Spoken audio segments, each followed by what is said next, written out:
You're listening to the Alpha's love stories, romantic audiobooks that will make your heart race. Don't forget to subscribe for more enchanting love tales. The scent of their disdain was a physical thing, a thick fog of cedar, pine, and cold superiority that choked me long before I pushed open the heavy oak doors to the great hall. My name is Alara, and I am the Omega of the Nightfang pack. This gathering, under the brilliant harvest moon, was supposed to be a celebration for every wolf, a time of unity. For me, it was just another exercise in survival. My fingers, trembling slightly, smoothed down the rough fabric of my simple gray dress. It wasn't a choice to blend in, it was the only clean thing I owned. The material scratched against my skin, a constant reminder of my place. I could hear the silken whispers and feel the velvet softness of the gowns worn by the high-ranked she-wolves from here. My pale gold hair fell around my shoulders, the one feature that ever earned me a backhanded compliment. Such pretty hair, for an Omega. My hand rose to clutch the wooden pendant at my throat. My grandmother carved it for me from a lightning-struck oak the night she passed. Her final words to me were a whisper that kept me breathing on the hardest days. Alara, she'd said, her voice thin as mist, sometimes, what is shattered by the storm becomes something stronger. Remember that. The pendant was my talisman, my proof that I came from someone, even if the pack treated me as if I were nothing. I took a shuddering breath and pushed the doors open. The roar of laughter and conversation hit me first, then dipped into a noticeable lull as dozens of eyes swiveled in my direction. The noise returned, but now it carried a new, sharp undercurrent of whispers. I kept my gaze fixed on the stone floor, a habit born from a lifetime of avoiding the challenging stares of dominant wolves. Looking down wasn't submission, it was sanity. I heard her voice, sharp and clear as shattering ice. Look, the little runt decided to grace us with her presence. It was Kalia, the she-wolf everyone expected to be our Alpha's chosen Luna. Her circle of followers tittered. Doesn't she know Omegas are meant to serve the food, not eat it? I pretended not to hear, though a hot flush crept up my neck. It was true. Usually, I'd be in the kitchens, scrubbing pots. But our Alpha, Kalen, had made a decree after the last full moon. After I found something. A lost pup from a rival pack, wandering too close to our borders during a tense standoff. Returning the child had averted a battle, but no one thanked me. They just saw it as a lucky accident. Because of that, Alpha Kalen declared that all pack members were welcome at the feast. Even me. The great hall was breathtaking, transformed by flickering lanterns and garlands of autumn leaves. The air was thick with the smell of roasting meat and spiced apples, layered over the primal musk of hundreds of werewolves. My eyes were drawn, as they always were, to the raised dais at the far end. There sat the ceremonial thrones, immense and ancient, carved from the heart of a single, mythical tree. One for the Alpha, one for his Luna, the heart of our pack. Tonight, both thrones were empty. I moved like a ghost along the edges of the hall, seeking a shadowed corner to disappear into. The lower tables were packed with Beta and Delta wolves, their conversations lively. As I approached one bench, the wolves shifted, closing ranks, leaving no space. A broad-shouldered Beta didn't even look at me as he grunted, "Not here. Find somewhere else." I retreated, my cheeks burning with a fresh wave of humiliation. Where was I supposed to go? The kitchen doors swung open, and the wave of delicious smells was a torment. I could slip in there, lose myself among the steam and the clatter of pans, where I might find a sliver of acceptance. But the Alpha's decree echoed in my mind. All are welcome. Then I saw it. A secluded alcove, half hidden behind a thick stone column and a cascade of decorative autumn branches. And within it, a single chair. It was elegant but unassuming, its wood dark and smooth, with carvings I couldn't quite make out from this distance. It looked forgotten, perhaps meant for an elder who hadn't arrived. But in that moment, my feet ached from standing, and my spirit ached from a lifetime of rejection. My resolve crumbled. Just for a moment, I promised myself. I'll sit for just a moment, gather my strength, and then find a crack in the wall to vanish into. The chair seemed to call to me. As I drew closer, I saw the carvings were intricate, wolves running through forests, phases of the moon, symbols of our kind that my grandmother had taught me in secret. It was beautiful in a way that spoke of history, not of power. I sank into it, bracing for the hard resistance of wood. But it never came. Instead, the chair yielded. It molded itself around my body, cradling me in a way I had never been held. A soft, involuntary sigh escaped my lips as the tension in my shoulders and back began to dissolve. For the first time all evening, I felt comfortable. I felt a strange, warm peace. That's when I realized the silence had returned. But this time, it was absolute. A dead, heavy quiet that swallowed all sound. My eyes fluttered open. Every single person in the great hall was staring at me. Their faces were masks of pure shock, of disbelief, of horror. "What is she doing?" someone hissed, the sound cutting through the silence like a knife. "How dare she, Anyo?" They whispered, their voice trembling with outrage. My heart slammed against my ribs, a frantic, trapped bird. I tried to stand, to scramble away from this terrible mistake, but my body wouldn't obey. It wasn't defiance. It was a strange, gentle pressure holding me there, a comforting embrace I couldn't bring myself to break. "What is the meaning of this?" The voice was deep, resonant, and laced with a controlled fury that made the air itself grow cold. The crowd parted, and Alpha Kalen strode toward me, his dark eyes flashing with molten gold. He was power and authority personified. And trailing behind him, her beautiful face contorted in a snarl of pure indignation, was Kalia. Her hand was clamped possessively on his arm. "I'm so sorry," I stammered, my voice a thin, reedy thing. I pushed against the armrests, desperate to flee.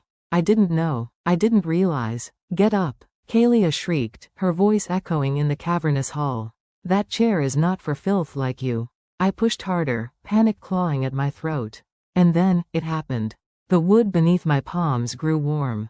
A soft, ethereal blue light began to pulse within the carvings. It traced the patterns of wolves and moons, flowing like liquid starlight until the entire chair was shimmering, glowing with a gentle, radiant luminescence. Gasps rippled through the hall, a wave of stunned disbelief. Kalen froze mid-stride, his anger replaced by sheer, unadulterated shock. "Impossible," he breathed, his eyes wide. The chair had responded to me. To me, the forgotten Omega, the pack runt. And judging by the stunned, awe-filled faces surrounding me, this had never, ever happened before. Kalia's face went from pale to crimson with rage. "This is a trick," she snarled, storming forward. "Some Omega witchcraft. Get out of my chair." She reached for me, her fingers tipped with sharp nails, but the moment her hand came within inches of the glowing wood, she yelped in pain and recoiled, clutching her fingers. The chair had rejected her. It had physically hurt her for trying to touch it. "Kalen," she cried, appealing to the Alpha, who was still staring at the chair, at me, at the light that pulsed in time with my racing heart. He stepped forward slowly, cautiously, not reaching for the chair, but studying it with an intensity that felt like a physical touch. "The legends," he murmured, more to himself than anyone else. "Can it be true?" "What legends?" Kalia demanded, nursing her wounded hand. "This is absurd. She is nothing. A nobody." But Kalen wasn't listening to her anymore. His eyes, now fully golden with his wolf close to the surface, were fixed on me.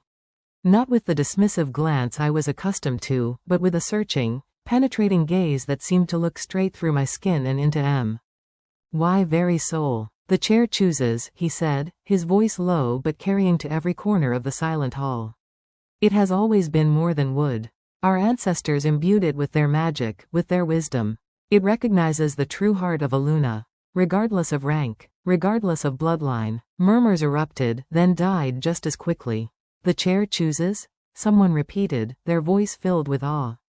"But that would mean—" "No." Kalia's shriek was pure fury.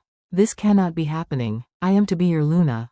Our families arranged it. Everything is prepared." Kalen didn't even look at her. His gaze was still locked with mine. And for the first time in my life, I didn't feel the need to look away from an Alpha. The chair, this moment, this strange power, had given me a courage I never knew I possessed. "Stand up, Alara," he instructed me. His voice was gentle now, all trace of anger gone. This time, the chair released me. The glow dimmed slightly as I rose to my feet. I felt different, taller, steadier, as if the chair had awakened something that had been sleeping deep inside me for my entire life. Kalen extended his hand toward me. Come. I stared at his outstretched palm, the hand of our Alpha, being offered to me, the lowest of the low. This had to be a dream, a cruel joke. This is madness. Kalia moved to stand between us. Kaelin, think. She is a runt. Barely a wolf. You can't possibly. The chair has spoken. A new, ancient voice cut through the tension.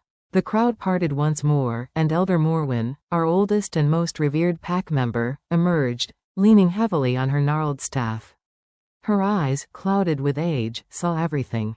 It has not chosen in 5 generations, she declared, her voice strong and clear. Not since the Great War, when our pack needed true strength, true heart. The chair sees what our eyes refuse to. Her milky gaze found mine, and a slow, knowing smile touched her wrinkled face. I always wondered about you, child. Your grandmother, she saw something in you, too, didn't she? Something she protected. Before I could form a response, a commotion erupted at the main doors. They burst open with a crash, letting in a gust of cold, night air and 3 massive, unknown wolves. They shifted as they entered, their naked human forms quickly covered by cloaks provided by our sentries. Alpha Kaelin, the lead messenger, barked, his face grim. We bring dire news from the Western Front. The Bloodfang Alliance has shattered. Their Alpha is dead. The Shadowmoon Pack is on the move, burning everything in their path. They are coming this way. War is coming. The word fell like a stone into the silent hall. War. It had been generations. The stories of the last great conflict were cautionary tales told to frighten pups. Tales of ire, blood, and territories drowned in crimson. Kaelin's face hardened, the momentary wonder replaced by the grim mask of leadership. But his hand remained outstretched toward me. Then it seems, he said, his voice ringing with a newfound, unshakable resolve, the chair has chosen its moment perfectly. His fingers closed around mine. They were warm and strong, and his touch sent a jolt of something entirely new through my system, not fear, but certainty. The Northern Messenger's eyes widened, taking in the faintly glowing chair, our joined hands, and the stunned pack. The Luna's chair, he whispered, his bravado gone. By the moon, it has chosen. Behind Kaelin, Kalia's face was a terrifying mask of pure, undiluted hatred. But there was something else in her eyes, a flicker of something cold and calculating that made my blood run cold. This was not over. This night, this impossible turn of events, was not an ending. It was only the beginning. As Kaelin led me toward the dais, toward the Alpha's throne, I felt the weight of hundreds of eyes on my back. Some were curious, some were angry, some were already calculating how to use the Omega who might become Luna. I don't understand, I whispered, my voice meant only for him as we walked. Why me? He glanced down at me, his expression unreadable, a storm of thoughts behind his golden eyes. That, he said quietly, a promise and a threat in his voice, is what we are both going to find out. Sleep was a stranger to me that night. How could it possibly come when my entire world had been shattered and remade in the space of a few hours? The pack's guest quarters, where I now found myself, felt alien and suffocating in their luxury. This room was larger than the entire, drafty shack at the territory's edge that I had called home for years. Moonlight streamed through the gauzy curtains, illuminating a space so clean and ordered it felt sterile. The bed was softer than any cloud I could imagine, the linen smelling of lavender and clean earth, but I couldn't relax. My body was rigid with a tension that no comfortable mattress could ease. My mind was a frantic, trapped thing, replaying the evening on a relentless loop. The shocking warmth of the chair molding to my body. The ethereal blue glow that had answered my touch. The look of utter disbelief on Alpha Kaelin's face.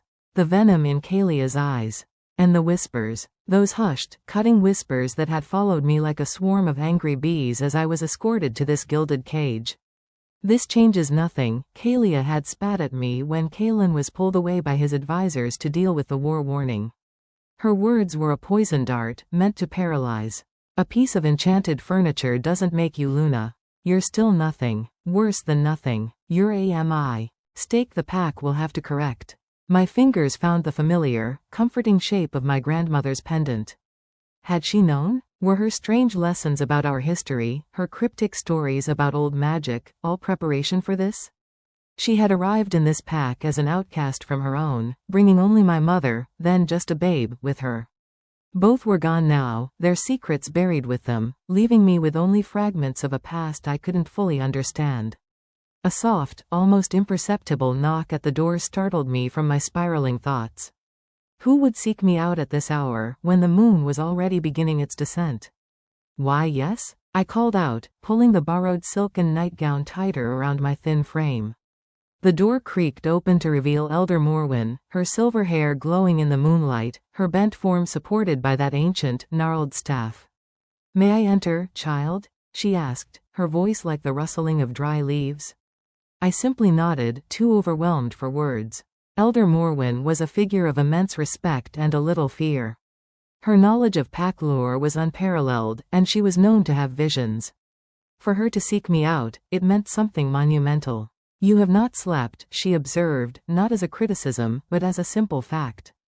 She shuffled toward the window seat where I perched, a silent witness to the sleeping packlands below. "It is to be expected. Few would, after such a night." The words tumbled out of me, raw and unguarded.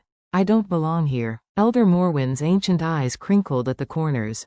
"The chair disagrees." "It's just a chair," I whispered, though the memory of its living warmth beneath me made the lie taste bitter. "Just a chair?" She let out a dry, rasping chuckle. "Just as you are just an omega?" "No, Alara. That throne was carved from the heartwood of the first tree, the one that grew from the burial site of our original pack. It has witnessed the rise and fall of countless alphas and lunas. It knows what our pack needs, even when we are too blind to see it ourselves." She reached into the deep folds of her robe and withdrew a small object wrapped in faded, blue velvet. "Your grandmother entrusted this to me. She made me swear to give it to you, when the time was right. I believe that time is now." With trembling fingers, I took the bundle. It was heavier than it looked. Unwrapping the soft cloth, I revealed a small, leather-bound book. The cover was worn smooth with age, and it felt alive in my hands. A faint, warm hum of energy pulsed from it into my palms. Opening it carefully, I saw pages filled with elegant, flowing script. Some passages were in languages I couldn't understand, others in our common tongue. "This is the Luna's grimoire," Morwen explained, her voice dropping to a reverent whisper. "Why? Our grandmother was its guardian before she came to us. It contains the collected wisdom, the spells, the prophecies, and the guidance of every true Luna since the dawn of our kind." I stared from the book to her face and back again, my mind reeling. "But my grandmother wasn't a Luna, wasn't she?" The old wolf's smile was deep and knowing, carving new lines into her weathered face. "History, child, is often a story written by the victors. And sometimes, the most precious truths are hidden away to protect them." She tapped the cover of the book with one gnarled finger. "Read. Learn. You will need this knowledge sooner than you think." Before I could form another question, another knock came at the door. This one was harder, more insistent. It was the sound of authority. "Come," I called, quickly hiding the grimoire beneath the plush pillow of the window seat. The door swung open to reveal Alpha Kalen. He was still dressed in his formal attire from the gathering, though his tunic was untied at the collar and his dark hair was disheveled, as if he'd been running his hands through it repeatedly. His powerful frame seemed to fill the entire doorway, and his scent, pine, night air, and that unmistakable, dominant alpha essence, flooded the room, making my head spin. "Elder," he acknowledged Morwen with a respectful nod. "I need to speak with." He faltered, and I realized with a jolt that he didn't know what to call me. He didn't know my name. "Alara," I supplied quietly, my voice barely more than a breath. "My name is Alara." Something shifted in his golden eyes. Surprise, perhaps, that he had never bothered to learn it. "Alara," he repeated, and the sound of my name in his deep, resonant voice sent an entirely unfamiliar shiver down my spine. Morwen rose with a soft, knowing smile that made me blush. "I will leave you two to talk." She patted my hand gently as she passed. "Remember what I said, child." She paused beside Kalen, looking up at his tall frame. "She is far stronger than she appears. You will need that strength in the days to come." When the door closed behind her, a heavy, awkward silence descended upon the room. Kalen remained near the entrance, as if uncertain whether to invade my space further. I stayed perched on the window seat, the moon at my back, feeling exposed and vulnerable. The scouts from the west have shared more troubling details, he finally said, his voice carefully controlled, the voice of an alpha reporting to a council member, not a man speaking to a woman in her bedchamber. 3 border packs have been completely wiped out in the last moon cycle. Not just defeated, annihilated. Villages burned to the ground, territories salted. The Shadow Moon pack is led by a new alpha named Vorian. They say he consumes the power of the alphas he kills. A cold dread, separate from my personal anxiety, seeped into my bones. This was far worse than I had imagined. Why are you telling me this? I asked, genuinely confused. Even if the chair had chosen me, I was still an Omega with no knowledge of warfare or strategy. Kalen finally moved, crossing to stand by the opposite window, keeping a careful distance between us as he gazed out at the dark forest. The Luna's role is not merely ceremonial. She is the pack's heart. Its moral compass. She advises the Alpha, mediates disputes, oversees the healing arts and the old magics. He turned to face me, his expression grim. If war is coming, the pack will need a true Luna. A complete Alpha and Luna pair. Our strength is tied together. I'm not a true anything, I said, the words sharp with a bitterness I usually kept hidden. I've spent my entire life being reminded of that fact. One strange night cannot change what I am. Doesn't it? Kalen challenged, his gaze intense, pinning me in place. The chair has never been wrong. Not in all our recorded history. Its magic is the oldest, purest magic we possess. Then perhaps I am the first mistake, I countered, a strange boldness rising in me. Or perhaps it wasn't choosing me, but specifically rejecting Kalia. Have you considered that? A flash of something, irritation, acknowledgement, crossed his features. The thought occurred to me. But then it would have rejected others before her. It did not. It remained empty. It waited. For you. The weight of his words pressed down on me. Kalen had been Alpha for 5 years, since his father's tragic death. In all that time, he had not taken a Luna, though Kalia had been the obvious, politically advantageous choice. The ceremonies were always delayed. I had assumed it was for political reasons. Now, I wondered if something else, some deeper magic, had been at work. I can't be what you need, I said, my voice soft with despair. I know nothing of leadership, or magic, or war. Yet, Kalen replied, the single word simple and absolute.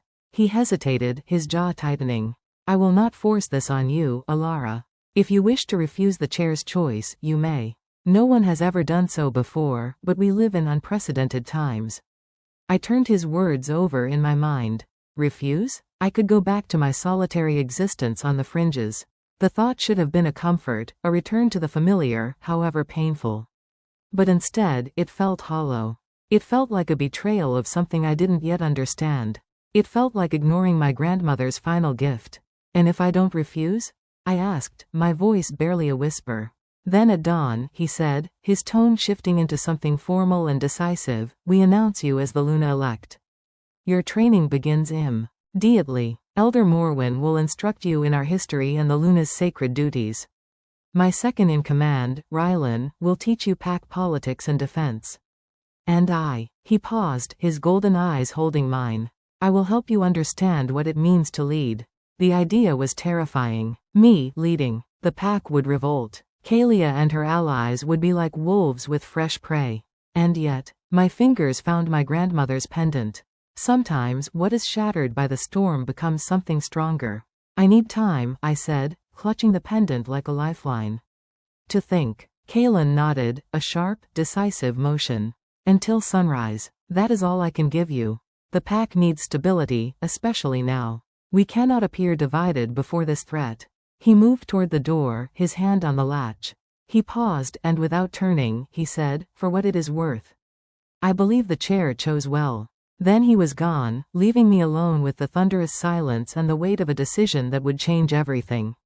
After he left, I retrieved the grimoire from its hiding place. It seemed to hum with approval as I opened it. The pages fell open naturally to an entry written in a hand that was achingly familiar, a script I had seen on the few scraps of paper my grandmother had left behind. The true Luna's power springs not from dominance, but from compassion. Not from the ability to incite fear, but from the capacity to inspire love. The wolves follow the alpha because his strength commands it. They follow the Luna because she holds their hearts in her hands. Remember this, when the drums of war sound and blood calls for blood. The strongest magic, the most potent force in any world, is not found in the claw or the fang. It is found in an act of mercy. As the first sliver of dawn painted the horizon in shades of rose and gold, I made my choice. The great hall was less crowded than the night before, but the air was thick with a tense, anticipatory silence. Only the pack council, the elders, and the heads of the major families were present. Kalia stood with her parents and supporters, her face a perfect, cold mask of contempt. Kaelin waited on the dais, looking more composed but no less weary. The Luna's chair had been returned to its place beside his throne. It sat there, dark and silent, but I could feel a faint hum of energy coming from it, a silent song only I could hear. All eyes turned to me as I entered. Lyra, Kaelin's sister, had sent a new dress to my room, a soft, deep blue that mirrored the twilight sky, far finer than anything I had ever worn. I walked toward the dais, my steps steady, my back straight. The chair seemed to brighten as I approached, the wood warming subtly, though it did not glow as it had before. "You have made your choice?" Kaelin asked, his voice formal, carrying across the hall. I took a final, deep breath, feeling the solid weight of my grandmother's pendant against my skin, the memory of the grimoire's words etched into my mind. "I have," I answered, and my voice did not shake. It was clear and strong, a voice I barely recognized as my own. "I accept." A soft gasp rippled through the room. Kalia's mask cracked, revealing a flash of pure, undiluted fury before she schooled her features back into icy disdain. Kaelin's stern expression softened for a fraction of a second. He extended his hand once more. "Then come, Luna-elect.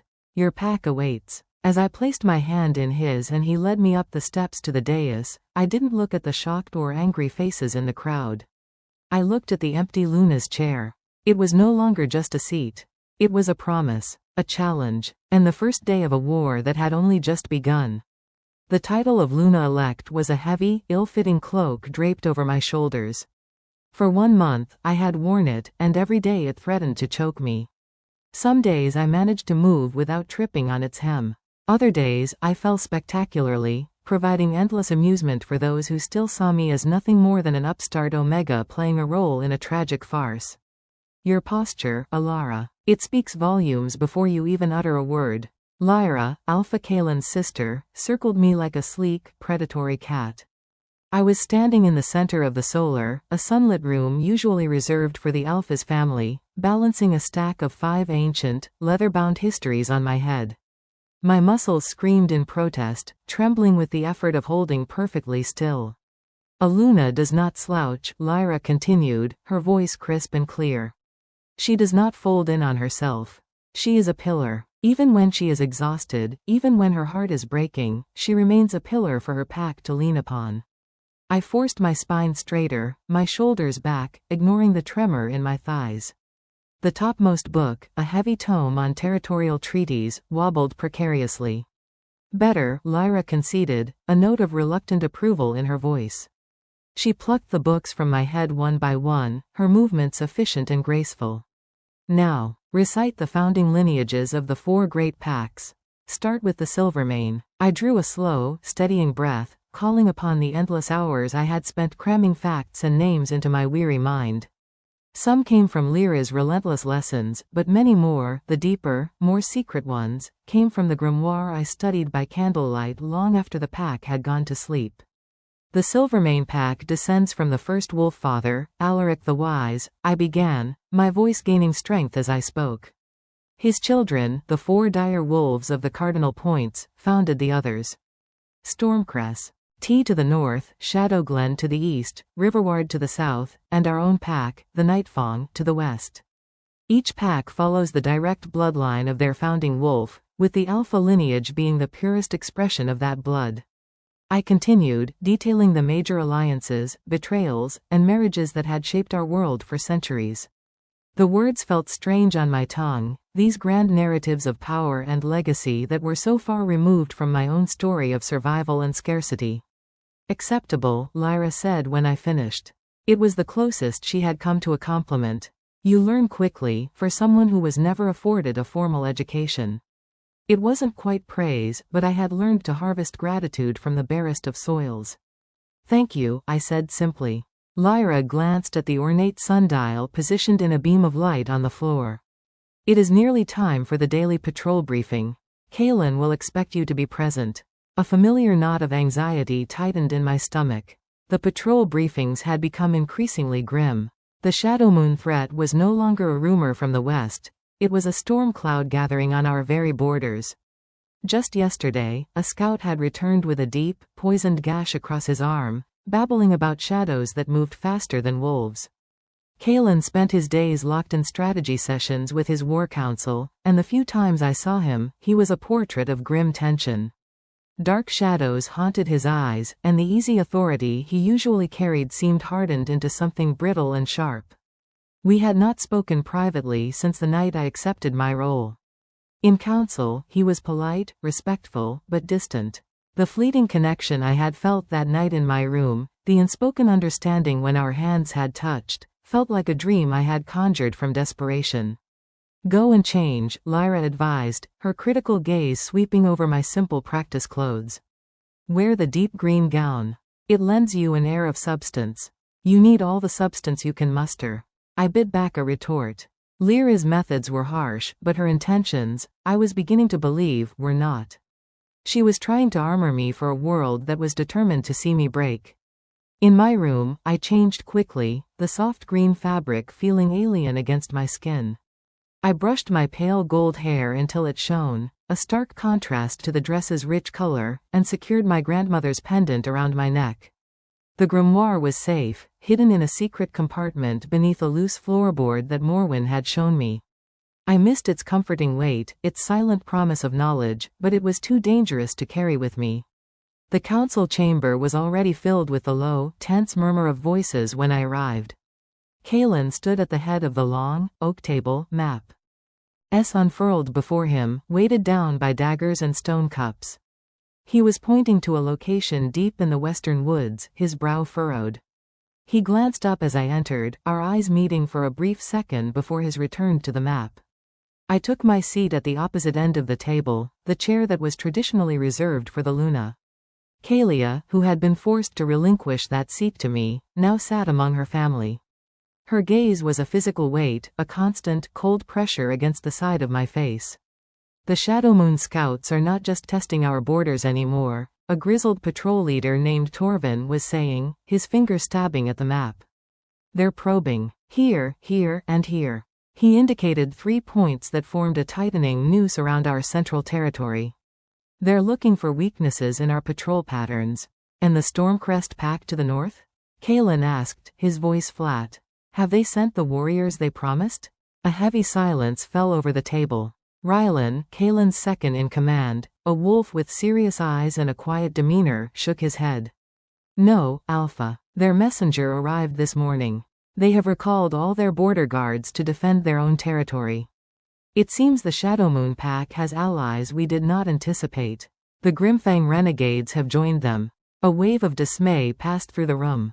The Grimfang were not a true pack, but a vicious band of outcasts and rogues, known for their savagery and their knowledge of dark, forbidden magic. So, we stand alone, Kaelin stated, the words final and bleak. Perhaps not entirely. The words were out of my mouth before I could stop them. I had never spoken during these military briefings before, content to listen and learn. But the thought, born from a late-night study of the grimoire and Morwen's teachings, felt too urgent to keep silent. Every eye in the room turned to me. The looks ranged from surprise to open skepticism. What do you mean, Luna-elect? Kaelin asked, his tone carefully neutral. I swallowed, my mouth suddenly dry. The Eastern Pack, the Shadow Glen. They have no love for the Shadow Moon, not after the War of the Whispering Woods generations ago. They might be persuaded to ally with us. A derisive snort came from one of the older council members. The Shadow Glen hasn't answered a call to alliance in 3 generations. They are isolationists. They trust no one. That is true, I acknowledged, forcing my voice to remain calm. But our records show they once had deep ties to our pack. Ties of blood. I looked directly at Kaelin. Your own great-grandmother, the Luna Anya, was born a Shadowglen royal before she came here. Kaelin's eyebrows rose slightly. That is correct. But how did you, the Luna's archives, I said quickly, before he Old probe further. Elder Morwen has been guiding my studies. I saw Morwen, seated among the elders, give a slight, almost imperceptible nod of confirmation. Even so, Kaelia cut in, her voice dripping with sweet poison. What makes you think they would listen to us now? Or to you, specifically? The emphasis on the last two words was a masterfully aimed dart. What would the proud, secretive wolves of the East think of an Omega speaking for the Nightfang? I felt a flush of heat, but I kept my chin level. Because I believe I know something they want. Something we can offer in exchange for their alliance. And what might that be? Kaelin asked, his gaze intent, genuinely curious now. The location of their moonshard, I said quietly. The room erupted into chaos. The moonshard was a legendary artifact, a crystal said to be a fragment of the first moon itself, containing the essence and power of the Shadowglen's founding spirit. Each of the 4 great packs was said to possess one, but most had been lost to time. The Shadowglens was rumored to have been destroyed in a great cataclysm. That is a children's story. Kaelia declared, her composure finally cracking. A myth to frighten pups. There is no moonshard. Not a myth, Elder Morwen's voice, thin but firm, cut through the noise. She thumped her staff on the stone floor. I have seen our own, hidden deep within the Alpha's vault. It hums with the very soul of our pack. Kaelin nodded slowly. The moonshards are real, but the Shadowglens was lost.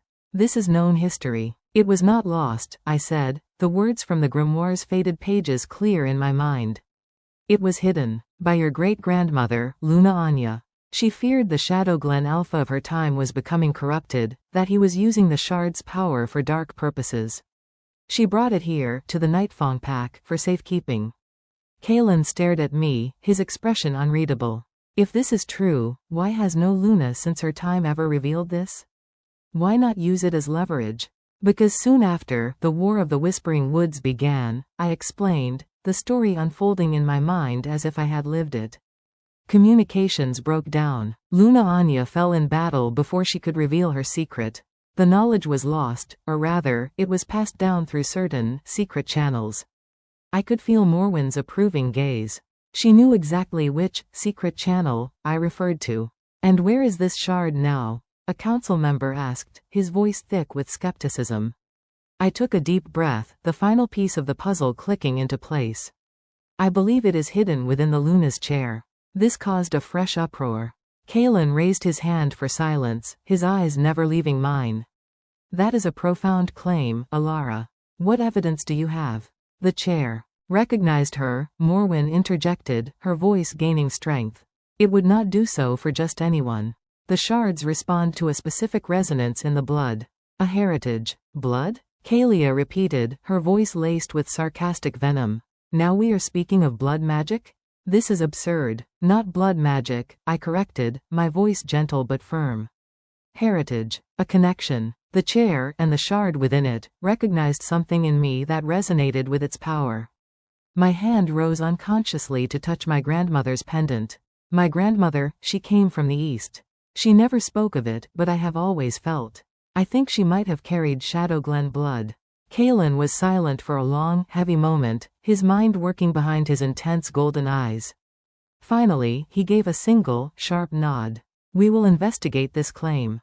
If the shard is indeed within the chair, and if it can be safely retrieved, it could be the key to our survival. He turned his gaze to Kaelia. And if it is not there, we have lost nothing but a little time. Time is a luxury we do not have, Kaelia shot back. Precisely, Kaelin replied evenly. So let us waste no more of it. He turned back to his patrol leaders. Double the watches. No one travels alone. If the Shadow Moon is probing for weakness, let us show them only fangs and steel. As the council broke up, Kaelin caught my eye and gestured for me to remain. My heart hammered against my ribs as the others filed out, leaving us alone in the chamber filled with the ghosts of strategy and fear. That was unexpected, he said once the door had closed. His voice was lower now, the formal alpha tone gone. How long have you known about the shard? I chose my words with care. I have been piecing it together. From Elder Morwen's teachings, from the archives. I hesitated, then decided on a partial truth. And from dreams. Vivid dreams. Since I sat in the chair, I've seen women I do not know, heard voices in languages I somehow understand. It wasn't a complete lie. The grimoire did trigger dreams, visions of past Lunas performing rituals and speaking words of power. Kaelin studied me, then nodded slowly. The Luna's gift. The connection to those who came before. My mother spoke of it before she passed. He took a step closer, close enough that I could detect the subtle shifts in his scent. It was still alpha, still pine and night, but beneath it was a new note, something warm and smoky, like amber. It was comforting. If you were right about this shard, he said softly, you may have just given our pack its first real hope. For the first time in a month, the wall of formality between us seemed to crack. I saw not just the alpha, but the weight he carried, the desperation he hid from the others. I hope so, I whispered. Because I feel a storm coming, Kaelin. And I fear we are not ready. The extraction ritual, according to the grimoire, was set for the night of the half-moon, 3 days hence. The lunar phase would provide the perfect balance of light and shadow to safely remove the shard without damaging its power or the sacred chair. Those 3 days were the longest of my life. The air in the council chamber was thick with tension. Kaelin's gaze held mine, the intensity in his golden eyes both a question and a command. If you are right about this shard, you may have just given our pack its first real hope. His words hung between us, a fragile bridge across the chasm of our ranks. For a moment, he was not just the alpha, but a man burdened by the survival of his people. I hope so, I whispered. Because I feel a storm coming. The ritual to extract the moonshard was set for 3 nights hence, under the half-moon. Those 3 days were a blur of relentless preparation and simmering fear. My lessons with Lyra intensified, focusing on the delicate protocols of interpack diplomacy. The Shadow Glen values silence over speech, she instructed. A misplaced word could shatter any chance of alliance. Elder Morwen spent hours with me in her herb-scented chambers, guiding me through the complex ritual. The magic is not in the words, child, but in the intent. You must become a conduit. The chair trusts you. You must trust yourself in return. Sleep was a fleeting visitor, my dreams haunted by visions of a pulsing blue crystal and the whispering voices of Lunas long gone. The grimoire's pages seemed to turn themselves in my mind, revealing secrets of protection and power. On the eve of the ritual, a frantic scout burst into the Great Hall during our final preparations. Alpha. The Shadow Moon forces, they've crossed the Serpent River. They move with a speed that isn't natural. Kaelin's face hardened into a mask of grim resolve. They are here. He turned to me, the fate of the pack reflected in his eyes. The ritual is now more critical than ever. Our time has run out. The half-moon rose, a pale sliver in a star-dusted sky. The Luna's chair had been moved to the center of the Great Hall, surrounded by a circle of salt and sacred herbs. Only a handful of witnesses were present, Kaelin, Morwen, Lyra, and 2 of Kaelin's most trusted guards. Kaelia was notably absent, a fact that sent a fresh thread of unease through me. I approached the chair, my simple white robe whispering against the stone floor. My grandmother's pendant felt warm against my skin. As I sat, the connection was immediate and overwhelming. The carved wood glowed, the blue light flowing up my arms like liquid starlight. Ancient words, not my own, spilled from my lips. The chair responded, the wood shifting and flow. Until a hidden compartment opened in the armrest. Inside, nestled in a bed of velvet moss, lay the moonshard. It was smaller than I'd imagined, a crystal of pure, captured moonlight, its heart alive with swirling silver energy. As my fingers closed around it, a surge of power, clean and vast, flooded my being. Visions of ancient forests and howling wolves filled my mind. I was connected to every Luna who had ever held it. I placed the shard into the rune-inscribed box Kaelin held out. The moment the lid closed, the connection snapped, leaving me gasping and unsteady. Kaelin's arm was around me in an instant, strong and sure. You did it, he murmured, his voice filled with awe. Before anyone could speak, the doors to the hall slammed open. A bloodied sentry staggered in. Alpha, they're at our gates. Hundreds of them. The sound of clashing steel and furious howls erupted from outside. War had arrived. Kalen's face was a storm. Lyra, get the elders and pups to the central den. Now. His eyes found mine. Alara, stay with Morwen. Keep the shard safe. If we fall, you run. Get it to the Shadow Glen. I'm not leaving, I said, my voice steady despite the terror clawing at my throat. My place is here. Something fierce and proud flashed in his eyes. Then stay close. As we rushed into the chaos of the battle, I saw her. Kalia. She stood at the edge of the fray, not fighting, but watching. And she was smiling. The truth was a cold knife in my gut. She had betrayed us. She had told them when we would be weakest. A massive shadow moon wolf, larger than any I had ever seen, had Kalen cornered. It was Vorian, their alpha. Kalen fought with the strength of desperation, but he was already wounded, a deep gash on his leg slowing his movements. Vorian lunged, his jaws closing on Kalen's shoulder, forcing him to the ground. Without thinking, I acted. I stepped forward, the protection pouch Morwen had given me burning hot against my chest. I didn't shout. I didn't chant. I simply willed the world to see me. A brilliant blue light erupted from me, the residual energy of the moonshard mixing with my own latent power. I became a beacon in the darkness. Stop, I commanded, and my voice carried the weight of the ancient lunas. Every wolf, friend and foe, froze. Vorian released Kalen, turning his massive head toward me, his red eyes wide with shock. Release him, I ordered, advancing. The light around me pulsed with my heartbeat. Kalia screamed from the sidelines. Kill her. She's just an omega. But the wolves were transfixed. I looked at Kalia, and I spoke the truth for all to hear. You led them here. You betrayed your own pack. Elder Morwen stepped from the shadows. It is true. We have witnesses. I summoned the truth, seeing magic from the grimoire. Let all see the loyal and the traitor. The blue light pulsed outward. As it touched each wolf, their fur glowed, blue for the loyal Nightfang, a sickly green for the Shadow Moon, and for Kalia and 2 other wolves, a vial, betraying crimson. The battlefield erupted in snarls of betrayal. In the chaos, a new howl echoed through the night, ancient and powerful.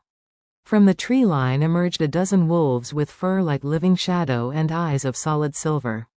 The Shadow Glen. Their alpha, a majestic female, shifted into human form. We felt the moonshard awaken, she said, her voice like the wind through pines. We have come to reclaim our legacy and honor an old debt. The tide of the battle turned in an instant. Faced with Kalen, my unexpected power, and the arrival of the legendary Shadowglen warriors, Vorian gave a snarl of defeat and signaled a retreat. As the enemy fled, Kalen limped to my side.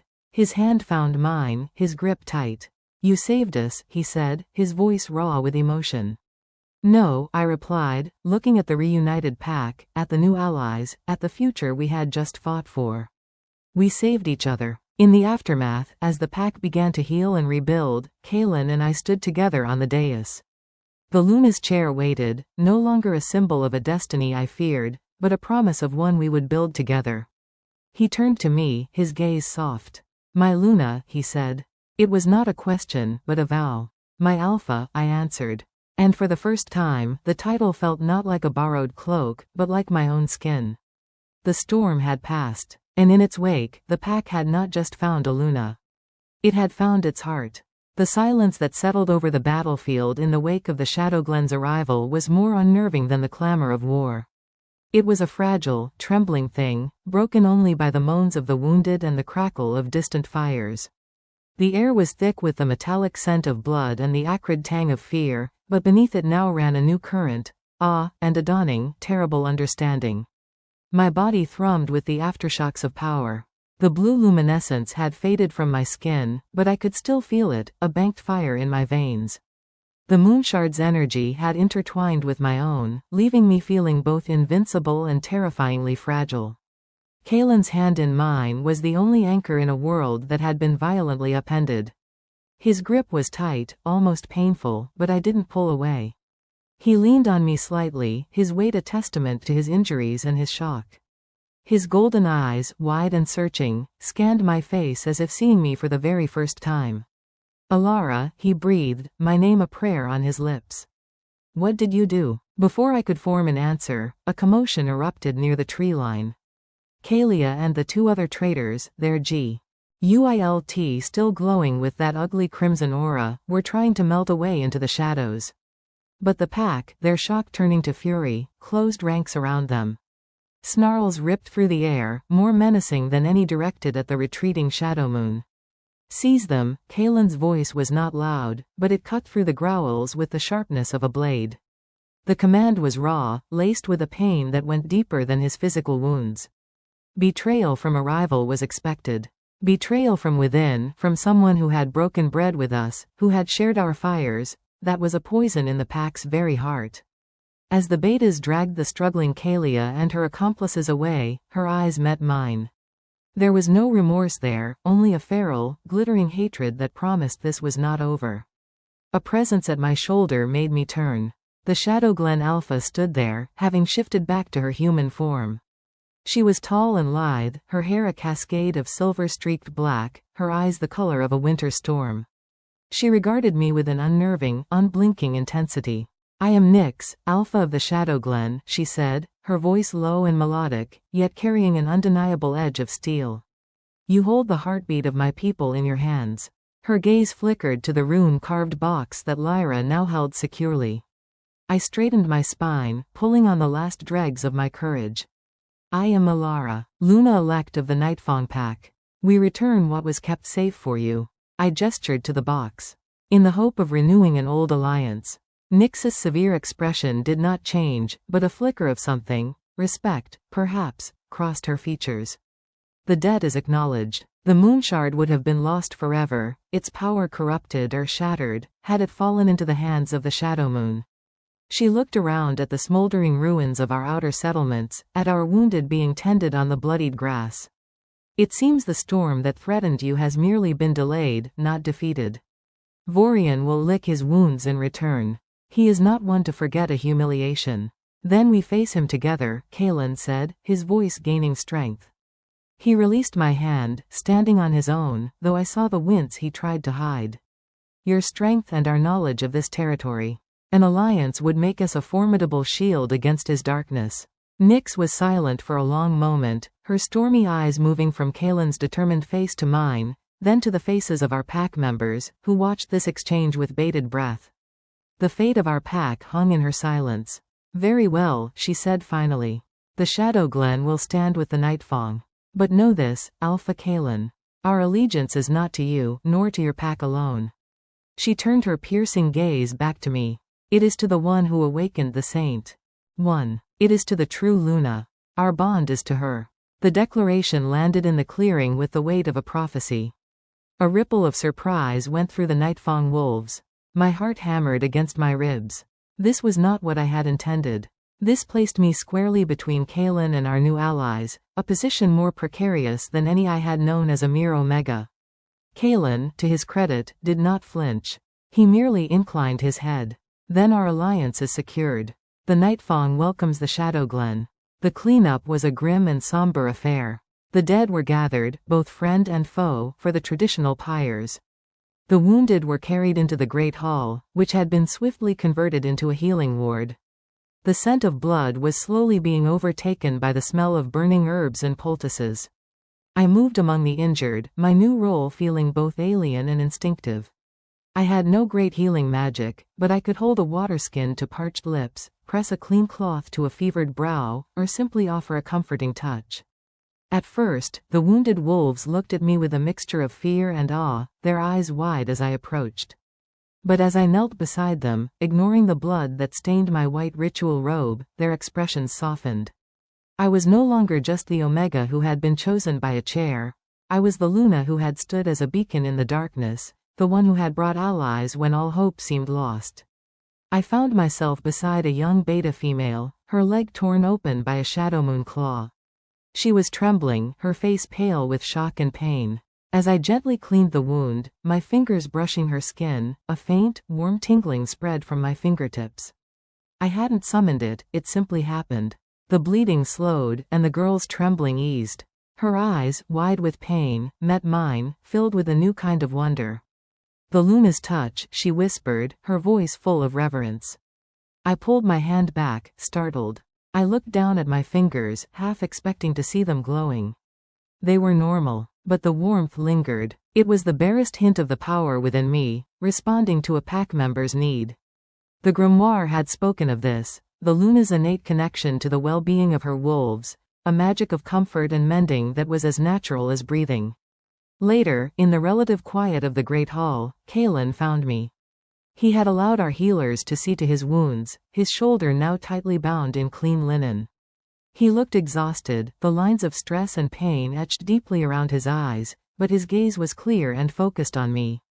"You should rest," I said softly, seeing the fatigue in every line of his body. "So should you," he countered, his voice rough. He gestured to a relatively quiet corner, away from the bustling healers. "We need to talk." We sat on a wooden bench, the sounds of the wounded a soft, mournful backdrop.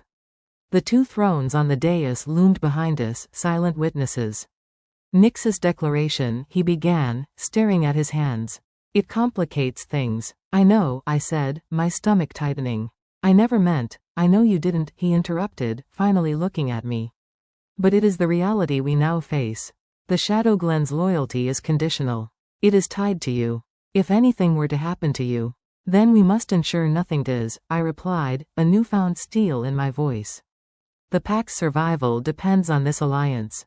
He studied me for a long moment, and the ghost of a smile touched his lips. "You have changed, Alara. In just a few hours." "I think," I said slowly, "I am simply becoming what I was always meant to be. I was just too afraid to see it before." His hand covered mine where it rested on the bench. His skin was warm, his touch sending a jolt of that now familiar awareness through me. "I see it now," he murmured. "And I am sorry it took a war and a magical chair for my eyes to be opened." The simple apology disarmed me more effectively than any display of power ever could. In that moment, the Alpha and the Omega faded away, leaving only a man and a woman, weary from battle, bound by a destiny neither had asked for, but both were determined to fulfill. "The council will want to question Kalia at dawn," he said, his voice dropping, all business once more. "Her betrayal runs deep. She didn't just tell them when to attack. She knew about the ritual. She knew I would be distracted. This was a coordinated strike to decapitate the pack leadership in one blow." A cold dread settled in my stomach. "She wanted you dead. And you with me," he confirmed, his eyes hard. "She saw you as the greater threat. And she was right." The truth of his words settled over me. Kalia's hatred wasn't just about a lost title, it was a recognition of the power I represented, a power that challenged the old order, a power that could not be controlled. As dawn began to paint the eastern sky in hues of violet and rose, I looked out at our wounded pack, at the new allies standing guard at our perimeter, and at the Alpha whose hand still rested on mine. The battle was won, but the war was far from over. And the most dangerous enemy might not be the one howling at our gates, but the one we had just dragged away in chains. The echo of her betrayal would linger long after the smoke of the pyres had cleared. Dawn did not bring peace, it brought a cold, clear light that exposed the full extent of the night's devastation. The acrid smell of smoke clung to the air, mingling with the damp, earthy scent of upturned soil and blood. Pyres burned at the edge of the clearing, sending dark columns into the pale sky. A silent, solemn tribute to the fallen. The great hall was a symphony of soft moans and the hushed voices of healers, the air thick with the smell of poultices and despair. I had not slept. After Kalen and I parted, I had returned to the healing ward, my body moving on an instinct I didn't recognize. The faint, warm tingling in my hands persisted, a quiet hum of power that responded to the pain around me. I moved from pallet to pallet, not with the practiced skill of a healer, but with a quiet presence that seemed to bring its own small measure of comfort. I held the hand of a dying elder as he took his last, rattling breath, his eyes finding mine with a surprising clarity before they stilled. I murmured words I didn't know I knew to a young warrior trembling with shock, and watched as his breathing slowly evened out. This was not the dazzling, battlefield magic of light and revelation. This was a quieter, deeper magic, the magic of solace, of shared burden. It was exhausting, draining me in a way the grand display of power had not, but it felt more fundamentally true. As the sun fully crested the horizon, Lyra found me.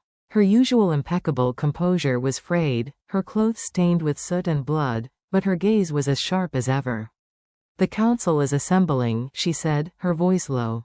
"Kaelin has called for the questioning. You are expected to be there." A knot of dread tightened in my stomach.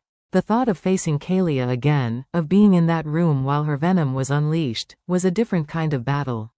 But Lyra was right. As Luna-elect, my place was there. I was a part of this now, for better or worse. I retreated to my room to change out of the blood-stained ritual robe. The simple, deep blue dress Lyra had given me felt like a suit of armor. I fastened my grandmother's pendant around my neck, its familiar weight a grounding force. Before leaving, I knelt and pried up the loose floorboard, my fingers brushing against the cool leather of the grimoire. I didn't open it, I just needed to feel its presence, to remember the line of women who had come before me, who had faced their own councils and their own betrayals.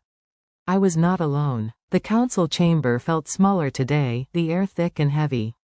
The members were all present, their faces grim. Elder Morwen sat with her eyes closed, as if in meditation, but I knew she was listening to every whisper of sound. Kaelin sat at the head of the table, his posture rigid, his bound shoulder a stark white reminder of the previous night. To his right, Alpha Nyx had been given a seat of honor. Her presence was a silent, powerful reminder of the new alliance, and the conditional nature of it. Her stormy eyes watched everything, missing nothing. And then there was Kaelia. They brought her in, her hand bound in front of her with silver-infused rope that would suppress her wolf. Her beautiful face was a mask of cold contempt, her hair still perfectly arranged despite a night in a cell. She held her head high, her gaze sweeping over the council as if she were the one presiding. When her eyes landed on me, taking in my place at the table, a sneer twisted her lips. "Let us begin." Kaelin's voice was flat, devoid of all emotion. "Kaelia of the Nightfang Pack. You are accused of high treason. Of conspiring with our enemy, the Shadowmoon Pack, and directly leading to the deaths of pack members. How do you answer?" Kaelia's laugh was a short, ugly sound. "How'd I answer? I answer that you are all blind. I did what was necessary to save this pack from a far greater threat than Vorian." Murmurs of disbelief rippled around the table. "Explain," Kaelin commanded, his knuckles white where they gripped the edge of the table. She took a step forward, her gaze sweeping over the council members, appealing to them. "Look at what sits beside you. An Omega, a creature of no bloodline, no standing, wielding magic that reeks of the old world, magic that has no place in a modern pack. The chair did not choose her. It was corrupted. Can you not see it? She has bewitched it, just as she is bewitching all of you." Her words were meant to poison, to plant seeds of doubt. I felt the eyes of the council shift to me, some filled with uncertainty. "It was you who was seen meeting with Shadowmoon scouts," Rylan, Kaelin's second, stated calmly. "We have witnesses. Of course I met with them." Kaelia shot back, her voice rising. "I was negotiating. I was offering them a trade. The Omega for the safety of our pack." Vorian was fascinated by the rumors of the chair's awakening. He wanted her. I was going to give her to him, and in return, he would have left our territory in peace. I was sacrificing the unclean one to save the whole. The sheer, brutal calculation of her confession stole the air from the room. She wasn't denying her actions, she was justifying them with a twisted, ruthless logic. She had been willing to hand me over to a monster to preserve her own vision of the pack's purity. A cold fury, clean and sharp, rose within me. It was not the hot, frantic anger of the Omega who had been pushed around, but the icy rage of a Luna whose pack had been betrayed. "You were not sacrificing me for the pack, Kaelia," I said, my voice quiet but clear, cutting through the tension. "You were sacrificing the pack for your own pride." Her head snapped toward me, her eyes blazing. "You dare," I interrupted, standing up. I did not shout. I did not need to. The room was deathly silent. "You did not do this for the Nightfang. You did this because the chair rejected you. You did this because your destiny was stolen, not by me, but by a truth you could not accept, that you were never meant to be Luna." I walked around the table, stopping a few feet from her. I could feel the collective breath of the council held tight. "You told Vorian not just about me, but about the ritual. You told him when our Alpha would be most vulnerable. You hoped he would kill Kaelin in the challenge, leaving the pack leaderless and broken, easy for you to manipulate in the aftermath. Your plan was never just to be rid of me. It was to become the power behind the throne, or to take it for yourself. I was piecing it together as I spoke, the threads of her ambition and hatred weaving into a clear, horrifying picture. The grimoire had pages on this, too, the psychology of power, the patterns of the usurper. Her mask of righteous indignation finally shattered. Rage contorted her features into something barely human. You filthy little runt, she shrieked, straining against her bonds. You know nothing. I am of the pure blood. My line has served this pack for generations. You are nothing, a stray, a mistake. And yet, a new voice spoke, soft as falling snow but with the weight of glaciers. Alpha Nyx rose from her seat. It is the stray who holds the loyalty of the Ancient Ones. It is the mistake who commands the magic that called my pack across a continent. She looked at Kaelia with a pity that was more devastating than any hatred. Your bloodline is indeed old, child. But it is also weak. It has grown proud and stagnant. You sought to cut down the new growth, not realizing it was the only thing that could save the forest from the blight you invited in. Nyx's words were the final blow. Kaelia stared at her, at this living embodiment of the ancient power she claimed to revere, and the fight seemed to drain out of her. Her shoulders slumped, her head bowing. She had been unmasked not just as a traitor, but as a fool. The council was silent, the truth of the situation settling upon them with a grim finality. Kaelin stood. His face was like stone. Kaelia of the Nightfang pack, you are found guilty of high treason.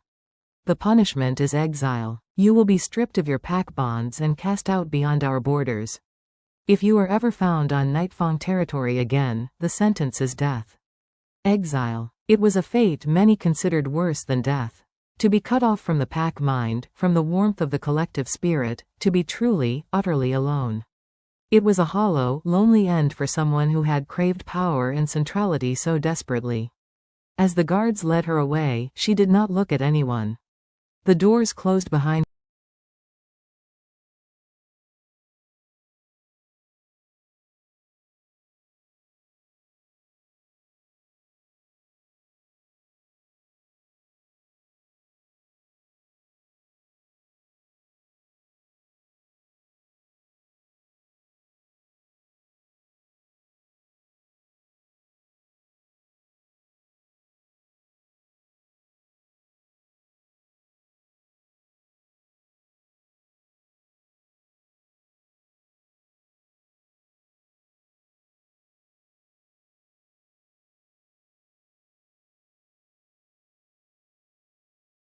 her, and the chamber remained silent, the echo of her betrayal lingering like a bad scent. Kaelin turned to the council. The threat from within is purged. Now, we must face the threat from without. Alpha Nyx, we are grateful for your aid. Let us plan how we will face Vorian when he returns. The meeting shifted, the focus turning to war strategies and patrol rotations. But my mind was still back with Kaelia, with the terrifying ease with she had rationalized her monstrous act. She had seen herself as the hero of her own story. And that, I realized with a chill, made her more dangerous than any mindless beast. Vorian was a known predator. But the pack had just expelled a viper we had nurtured in our own bosom. I couldn't shake the feeling that her final, bowed head was not a sign of defeat, but of a new, more patient kind of plotting. Exile was not an end.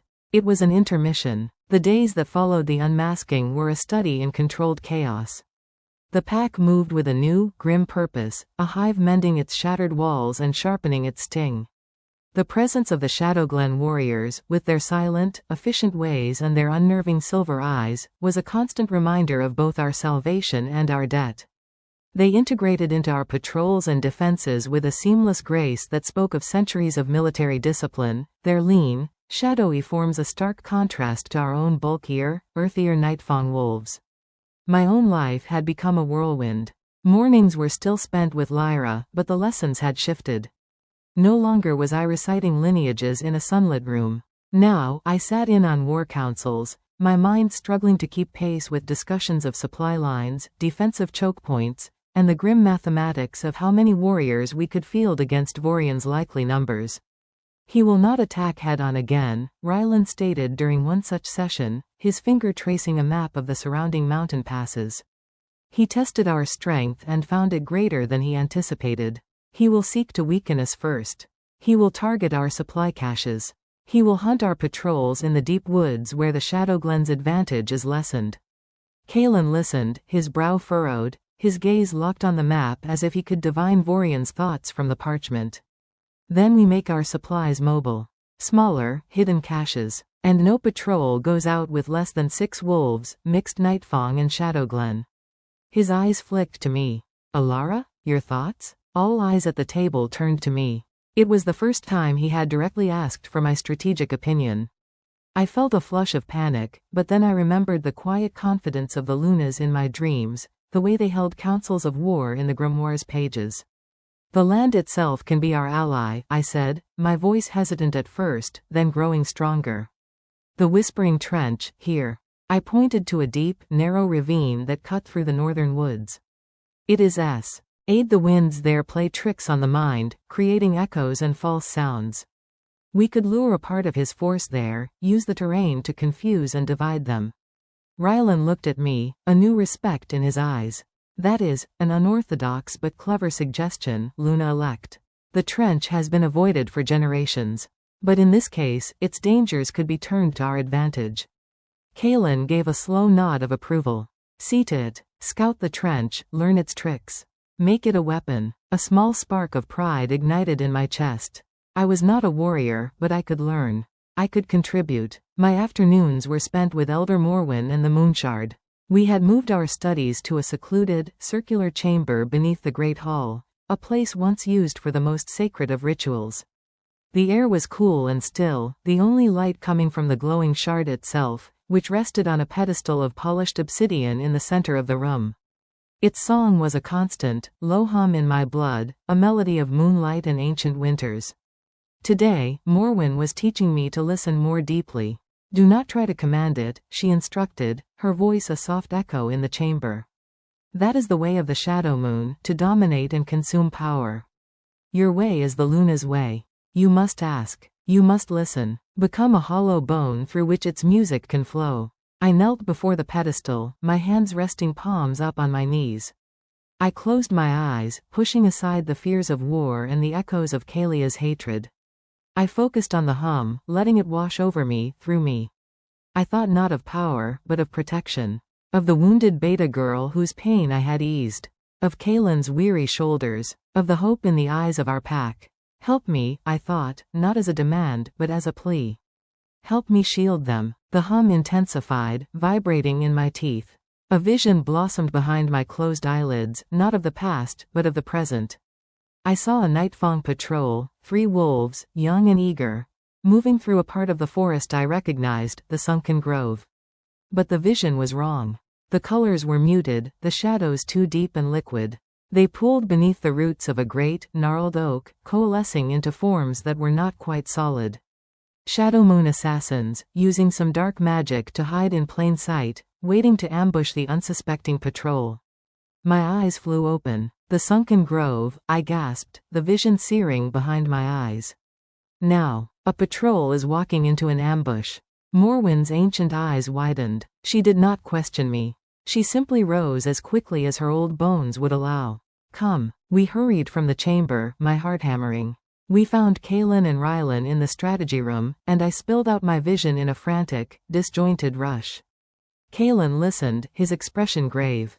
The sunken grove, that's where the new, junior patrols are training today. He turned to Rylan. Sound the alarm. Send a squad of our fastest, with Shadowglen scouts. Now. The response was swift. Within minutes, a mixed group of warriors, led by a grim-faced Lyra, was sprinting into the forest. The wait that followed was agonizing. I paced the length of the great hall, my stomach in knots. Had it been a true vision? Or was it merely a fearful dream, born of stress and my own inadequacy? What if I had sent them on a fool's errand, leaving another part of our border undefended? Just as doubt was beginning to choke me, the hall doors swung open. Lyra strode in, her armor spattered with mud and a strange, black, viscous fluid. Behind her came the 3 young patrol wolves, looking shaken but unharmed. You were right, Lyra said, her gaze finding mine across the hall. There was no warmth in her voice, but there was a bedrock of newfound respect. They were there, 4 of them, cloaked in some kind of shadow magic. We would never have seen them in time. She wiped the black fluid from her sword. We lost one of the Shadowglen. He took a killing blow meant for one of our pups. The cost of the victory was a sharp, painful sting. But the 3 young wolves, their eyes wide with the shock of their near death, came forward. The lead one, a boy who couldn't have been more than 16, looked at me with an expression of pure, unvarnished awe. The Luna saw them, he said, his voice trembling. She saw them in the shadows. She saved us. The word spread through the pack like wildfire. The Luna sees. The Luna protects. It was a different kind of magic from the battlefield glow. It was deeper, more intimate. It was the magic of a shepherd watching over her flock. That evening, Kaelin found me standing on the battlements, looking out over the darkening forest. The wind tugged at my hair, carrying the scent of pine and distant rain. You saved 3 lives today, he said quietly, coming to stand beside me. And one was lost, I replied, the weight of the Shadowglen warrior's death heavy on my soul. That is the burden of command, he said, his voice soft. To measure the costs, to make the choices that mean some will live and some will die. You cannot carry every death, Alara. It will break you. I looked at him, at the profound weariness in his own eyes, and understood that this was a burden he had carried alone for far too long. Then we will carry them together. He was silent for a moment, then he reached out, his fingers gently brushing a stray strand of hair from my cheek. The contact was electric, a jolt of pure, undiluted awareness that had nothing to do with magic or prophecy. His touch was warm, his gaze intent. When this is over, he murmured, his voice a low rumble. When Ithred is gone, there is something I wish to ask you. My breath caught in my throat. The unspoken promise in his words was more terrifying and more exhilarating than any vision or magical chair. It was a promise of a future, a real one, beyond the war and the politics. But before I could respond, a commotion from below drew our attention. A scout was running towards the gate, his form shifting mid-stride from wolf to human, his face a mask of terror. Alpha, Luna, he shouted, his voice cracking. The western watchtower, it's gone. Not attacked, it's just gone. The earth swallowed it whole. The promise of the future shattered, replaced by the chilling reality of the present. Vorian was not just hunting our patrols. He was changing the very land we stood on. The war had just taken a darker, more terrifying turn. The scout's words hung in the air, more terrifying than any battle cry. The earth swallowed it whole. We descended from the battlements at a run, the brief, intimate moment between Kaelin and me shattered into 1,000 shards of dread. By the time we reached the main gate, a party was already assembling, Kaelin, Rylan, a contingent of Shadowglen scouts led by a warrior named Fenrir, and myself. Lyra stayed behind, her face grim, to fortify the main compound. We shifted, the familiar agony of the change a welcome distraction from the chilling news. My pale grey wolf was small and swift, a ghost among the larger, darker forms of the Nightfang warriors and the sleek, silver-shadowed Shadowglen. We ran. The forest, usually a place of solace and familiar scents, now felt like a trap. Every shadow seemed to hold a hidden menace, every rustle of leaves a potential threat. The scout led us west, his fear sent a sharp, pungent trail in the air. After an hour of hard running, we reached the edge of the sunken glade, a day's run from the watchtower's last known location. And we stopped, because the land ahead was wrong. The familiar path was gone, replaced by a fissure in the earth, a ragged tear in the forest floor that stretched as far as we could see in either direction. It wasn't a natural chasm. The edges were not rough stone and torn roots, but smooth, almost polished, as if the earth had been sliced open by a monstrous, hot blade. A faint, acrid smell rose from the depths, the scent of ozone and crushed stone. Kaelin shifted back to human form, his face ashen. The rest of us followed suit. This is impossible, Rylan breathed, staring into the abyss. This wasn't here yesterday. The patrols would have seen it. Fenrir, the Shadowglen scout, knelt at the edge, his silver eyes narrowed. He picked up a handful of soil and let it trickle through his fingers. This is not the work of claws or fangs. This is earth magic, old and deep. My own senses were screaming. The land itself felt wounded, its natural song twisted into a discordant wail of pain. I could feel it in the soles of my feet, a wrongness that vibrated up through my bones. This was why the moonshard had shown me the vision. It wasn't just about the immediate ambush, it was a warning of this larger, more fundamental corruption.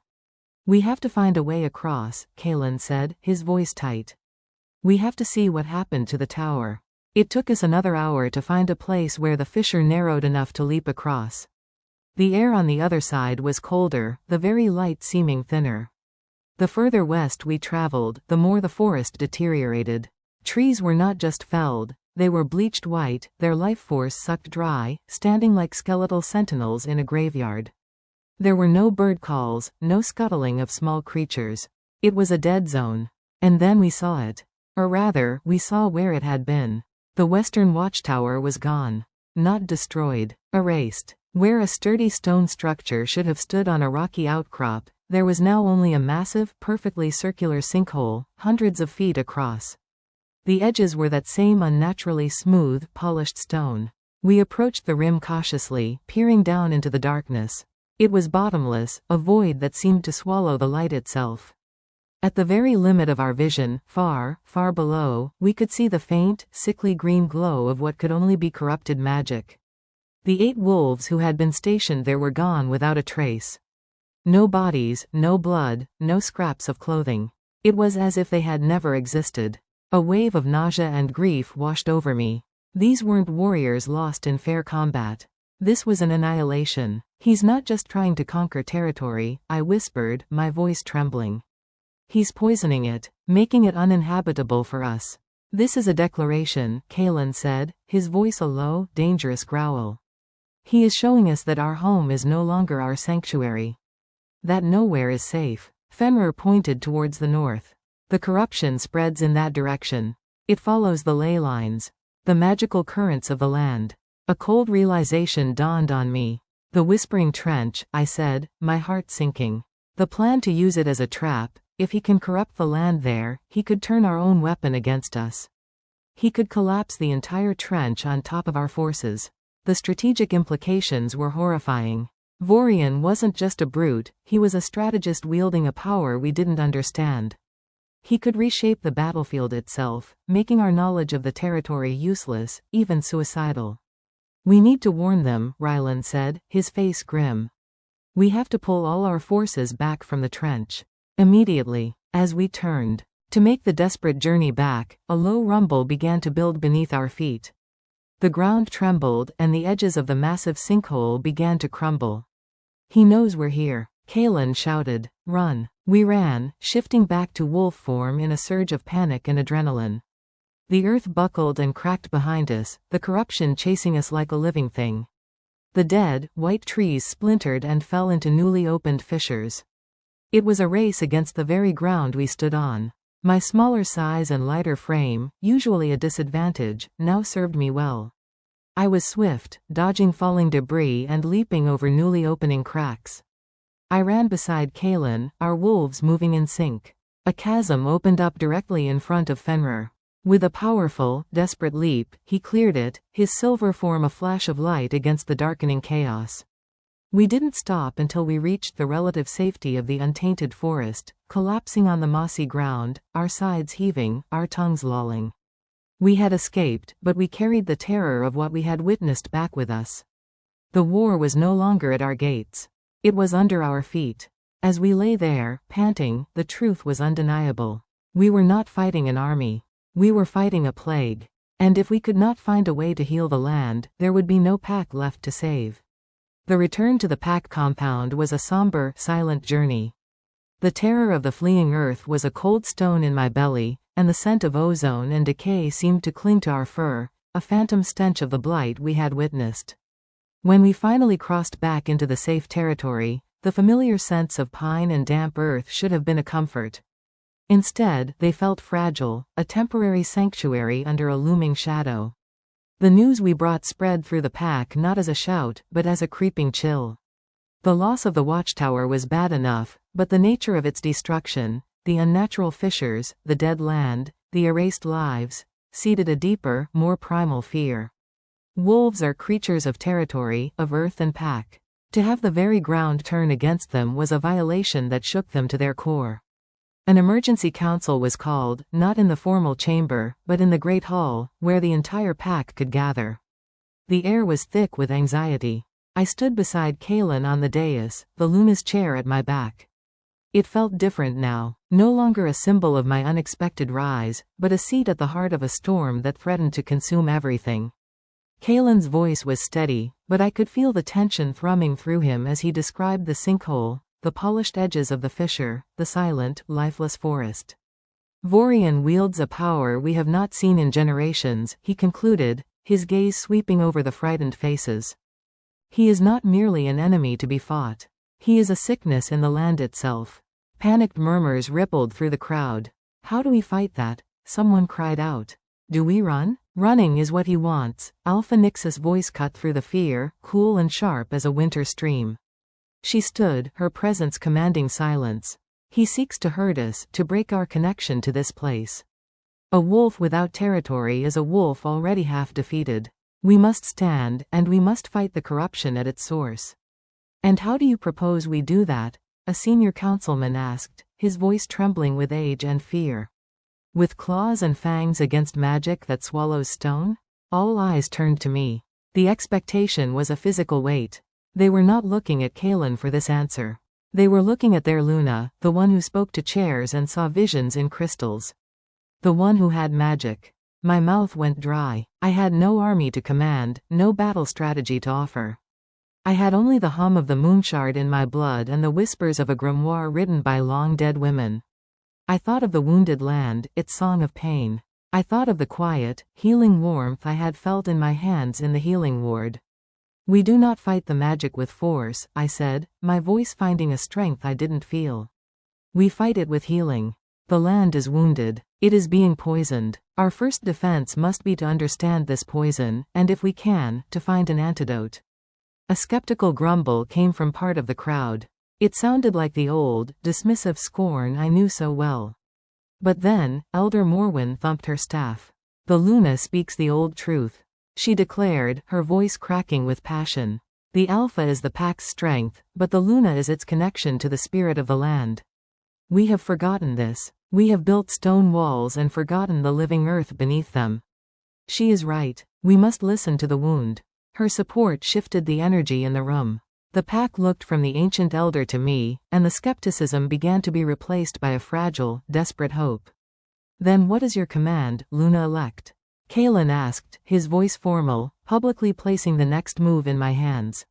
I took a deep breath. I will go back, not to the sinkhole, but to the edge of the blight. I will take Elder Morwen and Fenrir. We will seek to understand the nature of this corruption. We will listen to the land. No, Kaelin said immediately, the Alpha's protectiveness surging to the forefront. It is too dangerous. It is necessary, I countered, holding his gaze. I am the only one who can feel it. The moonshard, it shows me things. It lets me feel what the land feels. I have to try. The silence that followed was heavy with his fear and his reluctant acceptance. He knew I was right. This SA battle his strength alone could not win.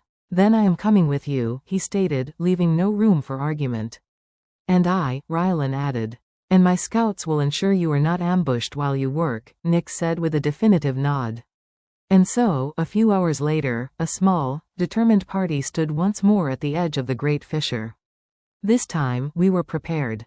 Kaelin, Rylan, and a dozen of our best warriors formed a protective perimeter, their senses alert for any sign of Shadowmoon forces. Fenrir and his Shadowglen scouts melted into the trees, becoming shadows themselves, our unseen guardians. Morwen and I stood at the very brink of the dead zone. The air was still and cold. I knelt, placing my palms flat on the blighted soil. It was cold and lifeless, like ash. Close your eyes, child, Morwen whispered. Do not push. Let the land speak. Your magic is one of empathy, of connection. Let it flow. I did as she instructed, pushing my own fear down, emptying my mind. I focused on the hum of the moonshard, using it as a tuning fork to find the land's frequency. At first, there was nothing but a hollow, empty silence, a void where life should be. Then, I felt it. A faint, pained thrum, like a dying heartbeat. It was the last, fading echo of the land's spirit. And beneath that, something else. A cold, invasive presence, slick and hungry. It felt like a cancer, a network of dark roots digging deep, sucking the vitality from the soil, the water, the very air. I followed that cold thread with my senses, deeper and deeper. It was leading somewhere, drawing power from a central, pulsing source. The vision was hazy, obscured by the corruption, but I could make out a place of standing stones, a circle of ancient monoliths deep within the dead forest. And at its center, a figure, shrouded in gloom, channeling the blight. Vorian. My eyes snapped open. I can feel it, I gasped, pulling my hands back as if burned. It's like a web. There's a heart to it. A source. He's in a circle of standing stones, using them to amplify the corruption. Morwen's face was grim. The standing stones of Aethel. They are ancient nexuses of power. He is perverting them, turning places of life into engines of death. Is there a way to stop it? Kaelin asked, coming to stand beside us. The connection goes both ways, I said, the idea forming even as I spoke. If he is using the stones to send out the blight, then perhaps we can use them against him. If we can break his hold on just one stone, it might disrupt the entire web. It could give the land a chance to fight back. It was a desperate plan, a theory spun from instinct and ancient texts. But it was the only one we had. As we prepared to leave, my foot brushed against a small, stunted plant struggling at the very edge of the bee. Light. It was a moon petal, its silver leaves usually luminous, now dull and brittle. On a whim, I crouched down and cupped my hands around it. I didn't try to force my power. I simply remembered what it felt like to be whole. I thought of the living forest behind me, its vibrant, complex song. I let that feeling of life flow down my arms and into my palms, a gentle offering of warmth. For a long moment, nothing happened. Then, the faintest shimmer of silver returned to the leaf's edge. A single, tiny bud, closed tight against the blight, slowly, tremulously, began to unfurl. It was a small thing. A single flower in an entire dead forest. But as I looked at that tiny, defiant bloom, a real, unshakable hope ignited within me for the first time since this began. The land was not dead yet.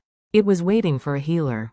The return to the pack compound was a somber, silent journey.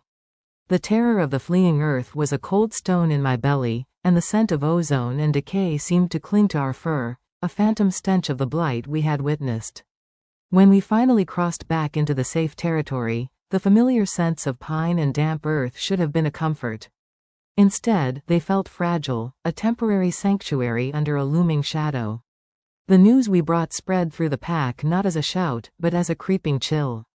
The loss of the watchtower was bad enough, but the nature of its destruction, the unnatural fissures, the dead land, the erased lives, seeded a deeper, more primal fear. Wolves are creatures of territory, of earth and pack. To have the very ground turn against them was a violation that shook them to their core. An emergency council was called, not in the formal chamber, but in the great hall, where the entire pack could gather. The air was thick with anxiety. I stood beside Kaelin on the dais, the Luna's chair at my back. It felt different now, no longer a symbol of my unexpected rise, but a seat at the heart of a storm that threatened to consume everything. Kaelin's voice was steady, but I could feel the tension thrumming through him as he described the sinkhole, the polished edges of the fissure, the silent, lifeless forest. Vorian wields a power we have not seen in generations, he concluded, his gaze sweeping over the frightened faces. He is not merely an enemy to be fought. He is a sickness in the land itself. Panicked murmurs rippled through the crowd. How do we fight that? Someone cried out. Do we run? Running is what he wants. Alpha Nix's voice cut through the fear, cool and sharp as a winter stream. She stood, her presence commanding silence. He seeks to hurt us, to break our connection to this place. A wolf without territory is a wolf already half defeated. We must stand, and we must fight the corruption at its source. And how do you propose we do that? A senior councilman asked, his voice trembling with age and fear. With claws and fangs against magic that swallows stone? All eyes turned to me. The expectation was a physical weight. They were not looking at Kaelin for this answer. They were looking at their Luna, the one who spoke to chairs and saw visions in crystals. The one who had magic. My mouth went dry. I had no army to command, no battle strategy to offer. I had only the hum of the moonshard in my blood and the whispers of a grimoire written by long-dead women. I thought of the wounded land, its song of pain. I thought of the quiet, healing warmth I had felt in my hands in the healing ward. We do not fight the magic with force, I said, my voice finding a strength I didn't feel. We fight it with healing. The land is wounded. It is being poisoned. Our first defense must be to understand this poison, and if we can, to find an antidote. A skeptical grumble came from part of the crowd. It sounded like the old, dismissive scorn I knew so well. But then, Elder Morwen thumped her staff. The Luna speaks the old truth. She declared, her voice cracking with passion. The Alpha is the pack's strength, but the Luna is its connection to the spirit of the land. We have forgotten this. We have built stone walls and forgotten the living earth beneath them. She is right. We must listen to the wound. Her support shifted the energy in the room. The pack looked from the ancient elder to me, and the skepticism began to be replaced by a fragile, desperate hope. Then what is your command, Luna-elect? Kalen asked, his voice formal, publicly placing the next move in my hands. I took a deep breath. I will go back, not to the sinkhole, but to the edge of the blight. I will take Elder Morwen and Fenrir. We will seek to understand the nature of this corruption. We will listen to the land. No, Kalen said immediately, the Alpha's protectiveness surging to the forefront. It is too dangerous. It is necessary, I countered, holding his gaze. I am the only one who can feel it. The moonshard, it shows me things. It lets me feel what the land feels. I have to try. The silence that followed was heavy with his fear and his reluctant acceptance. He knew I was right. This was a battle his strength alone could not win. Then I am coming with you, he stated, leaving no room for argument. And I, Rylan added. And my scouts will ensure you are not ambushed while you work, Nick said with a definitive nod. And so, a few hours later, a small, determined party stood once more at the edge of the great fissure. This time, we were prepared. Kalen, Rylan, and a dozen of our best warriors formed a protective perimeter, their senses alert for any sign of Shadowmoon forces. Faye. Nrir and his Shadowglen scouts melted into the trees, becoming shadows themselves, our unseen guardians. Morwen and I stood at the very brink of the dead zone. The air was still and cold. I knelt, placing my palms flat on the blighted soil. It was cold and lifeless, like ash. Close your eyes, child, Morwen whispered. Do not push. Let the land speak. Your magic is one of empathy, of connection. Let it flow. I did as she instructed, pushing my own fear down, emptying my mind. I focused on the hum of the moonshard, using it as a tuning fork to find the land's frequency. At first, there was nothing but a hollow, empty silence, a void where life should be. Then, I felt it. A faint, pained thrum, like a dying heartbeat. It was the last, fading echo of the land's spirit. And beneath that, something else. A cold, invasive presence, slick and hungry. It felt like a cancer, a network of dark roots digging deep, sucking the vitality from the soil, the water, the very air. I followed that cold thread with my senses, deeper and deeper. It was leading somewhere, drawing power from a central, pulsing source. The vision was hazy, obscured by the corruption, but I could make out a place of standing stones, a circle of ancient monoliths deep within the dead forest. And at its center, a figure, shrouded in gloom, channeling the blight. Vorian. My eyes snapped open. I can feel it, I gasped, pulling my hands back as if burned. It's like a web. There's a heart to it. A source. He's in a circle of standing stones, using them to amplify the corruption. Morwen's face was grim. The standing stones of Aethel. They are ancient nexuses of power. He is perverting them, turning places of life into engines of death. Is there a way to stop it? Kalen asked, coming to stand beside us. The connection goes both ways, I said, the idea forming even as I spoke. If he is using the stones to send out the blight, then perhaps we can use them against him. If we can break his hold on just one stone, it might disrupt the entire web. It could give the land a chance to fight back. It was a desperate plan, a theory spun from instinct and ancient texts. But it was the only one we had. As we prepared to leave, my foot brushed against a small, stunted plant struggling at the very edge of the blight. It was a moon petal, its silver leaves usually luminous, now dull and brittle. On a whim, I crouched down and cupped my hands around it. I didn't try to force my power. I simply remembered what it felt like to be whole. I thought of the living forest behind me, its vibrant, complex song. I let that feeling of life flow down my arms and into my palms, a gentle offering of warmth. For a long moment, nothing happened. Then, the faintest shimmer of silver returned to the leaf's edge. A single, tiny bud, closed tight against the blight, slowly, tremulously, began to unfurl. It was a small thing. A single flower in an entire dead forest. But as I looked at that tiny, defiant bloom, a real, unshakable hope ignited within me for the first time since this began. The land was not dead yet. It was waiting for a healer. The tiny, unfurling moon petal was more than a flower, it was a battle standard. A declaration that the blight was not all-powerful. We returned to the pack compound with that small, living proof cradled carefully in my hands. The sight of it, a shimmer of silver life against the pervasive dread, did more for pack morale than any rousing speech ever could. Whispers of, "The Luna heals the land," began to mingle with the fearful murmurs, a fragile counter-melody of hope. But hope was a delicate currency, and the reality of our situation remained dire. We now knew our enemy's method, a web of corruption spun from the standing stones of Aethel. We had a goal, to sever one of those threads. The how remained a terrifying mystery. The war council that night was a different beast. The air was still thick with tension, but the paralyzing fear had been replaced by a grim, focused energy. We pored over the oldest maps in our archives, charts so ancient the parchment was brittle.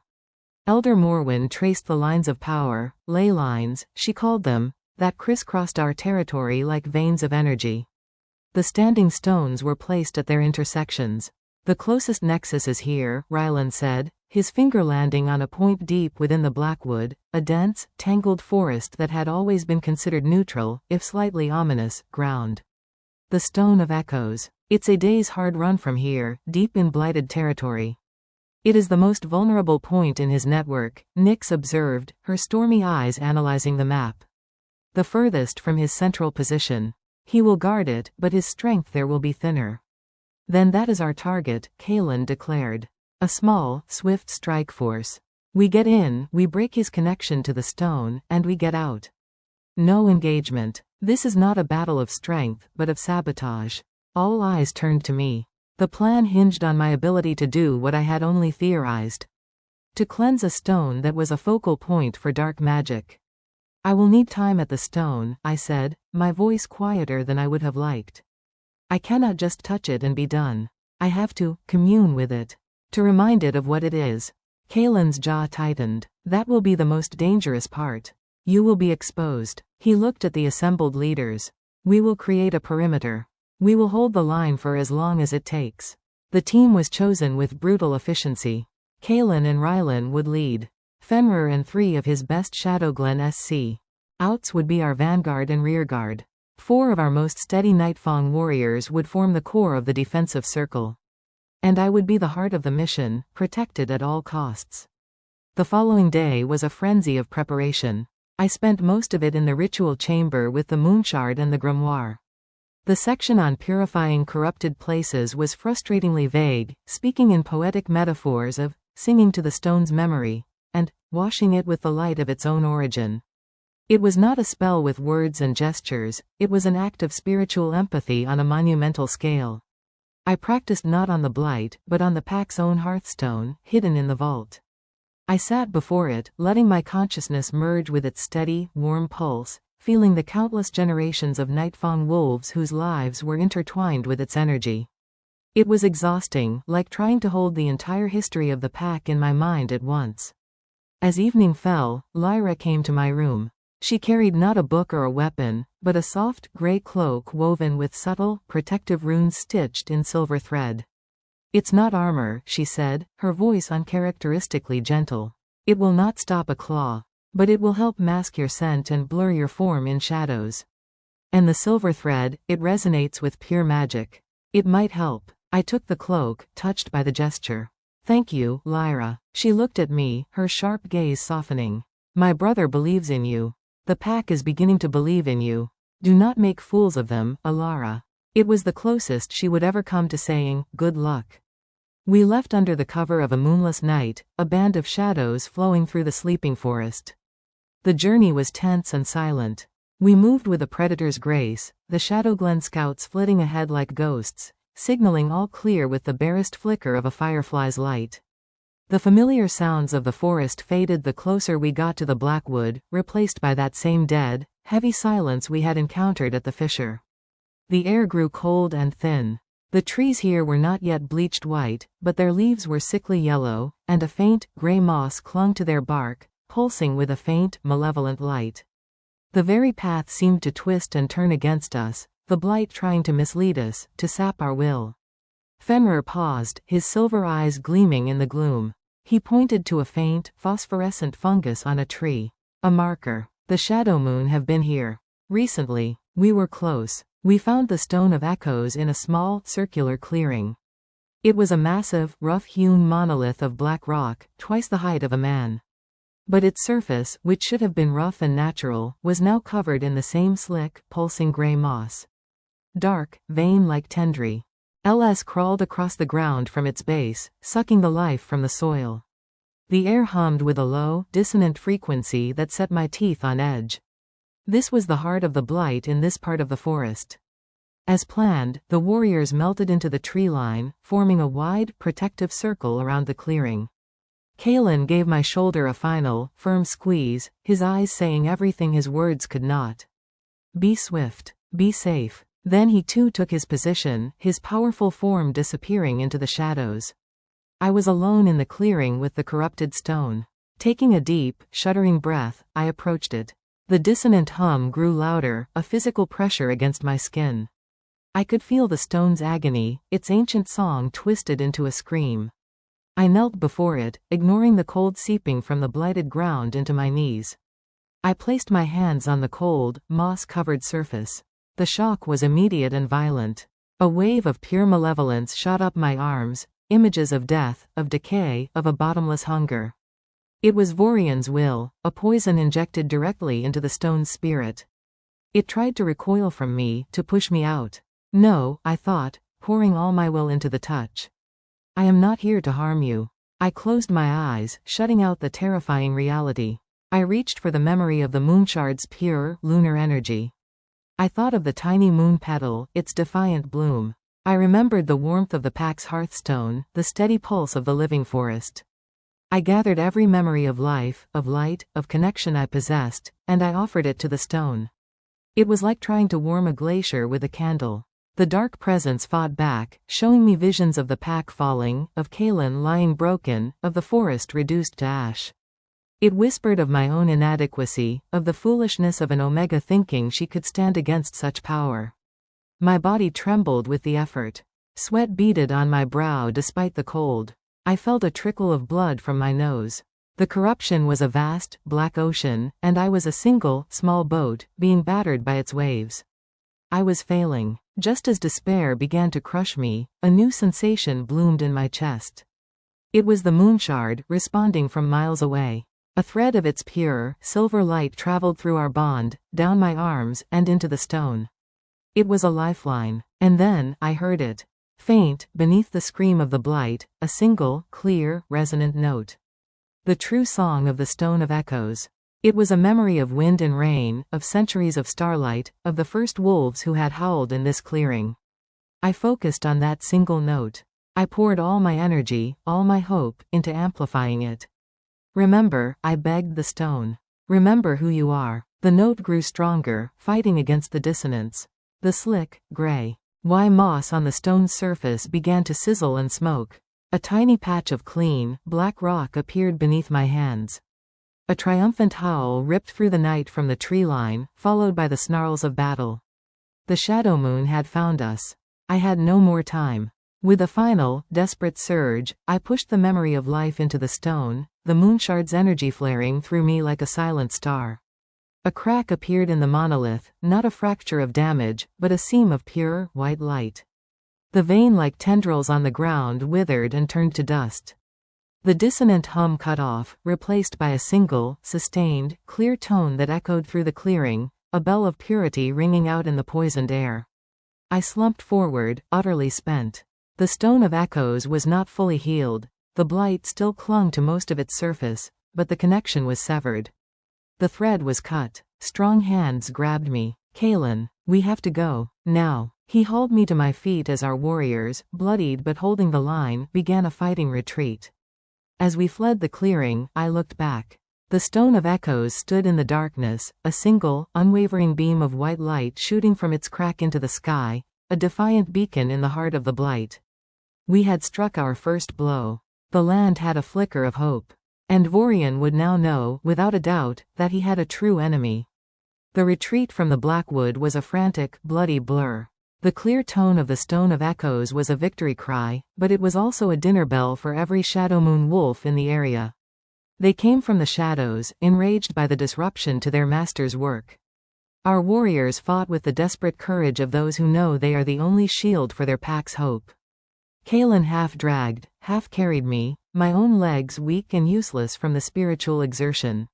My head pounded, and the world swam in and out of focus. Behind us, the sounds of clashing steel and snarling wolves were a brutal symphony. Rylan was a whirlwind of controlled fury, his sword a blur as he held the rearguard. Fenrir and his scouts were phantoms of death, using the disrupted terrain to their advantage, appearing from behind blighted trees to deliver killing blows before vanishing again. We did not stop to count our losses. We ran, the single beam of white light from the stone our guiding star, until the dense canopy swallowed it. We ran until the sickly scent of the blight began to fade, replaced by the clean, living scent of our own territory. We ran until our lungs burned and our muscles screamed. We did not stop until we collapsed, just inside our secured borders, in a small, moonlit clearing. The silence that descended was broken only by our ragged panting. I lay on the cool moss, staring up at the stars, feeling life of the untainted earth seeping into my exhausted body. It was a bomb. Kaelin was at my side in an instant, his hands checking me for injuries, his face etched with fear that had nothing to do with the battle. "Alara, are you hurt?" "Just empty," I managed to whisper. He helped me sit up, his arm a solid support around my shoulders. I looked around the clearing. We had started with 12. Now, there were 8 of us. Rylan was there, a deep gash on his cheek, but his eyes were alert. Fenrir emerged from the trees with 2 of his scouts, the third was gone. Of our 4 Nightfang warriors, only 2 remained, both wounded. The cost of that single beam of light was written in blood. "We did it," one of the wounded warriors rasped, his eyes meeting mine. There was no regret in his gaze, only a fierce, proud light. "The Luna cleansed the stone." The words should have been a comfort. Instead, they felt like a weight. That light had cost lives. It had cost a Shadowglen scout who had left his home to fight for us. It had cost 2 Nightfang wolves who had trusted me with their last breath. Back at the compound, the news was met with a mixture of triumph and sorrow. The pack saw the returning warriors, saw their wounds, felt the absence of those who did not return. But they also saw me, alive, and they heard the story of the white light piercing the blighted sky. The mood was different now. The fragile hope had solidified into a grim determination. I was no longer just the chosen Luna, I was the Luna who had walked into the darkness and brought back a spark. The warriors who had fought with me looked at me with a new, unshakable loyalty. They had seen what I had done. They had felt the corruption recoil. But in the quiet of my room, away from the admiring glances and the somber pyres for the fallen, the weight of it all crashed down on me. I had sat in a circle of death and pushed back against a tide of evil.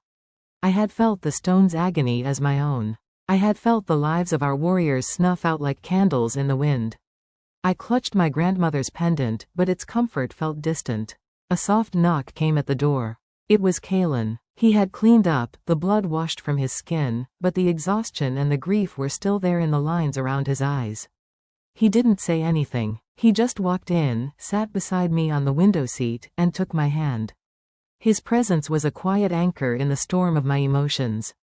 "They died for me," I whispered, the words tearing from a raw place inside.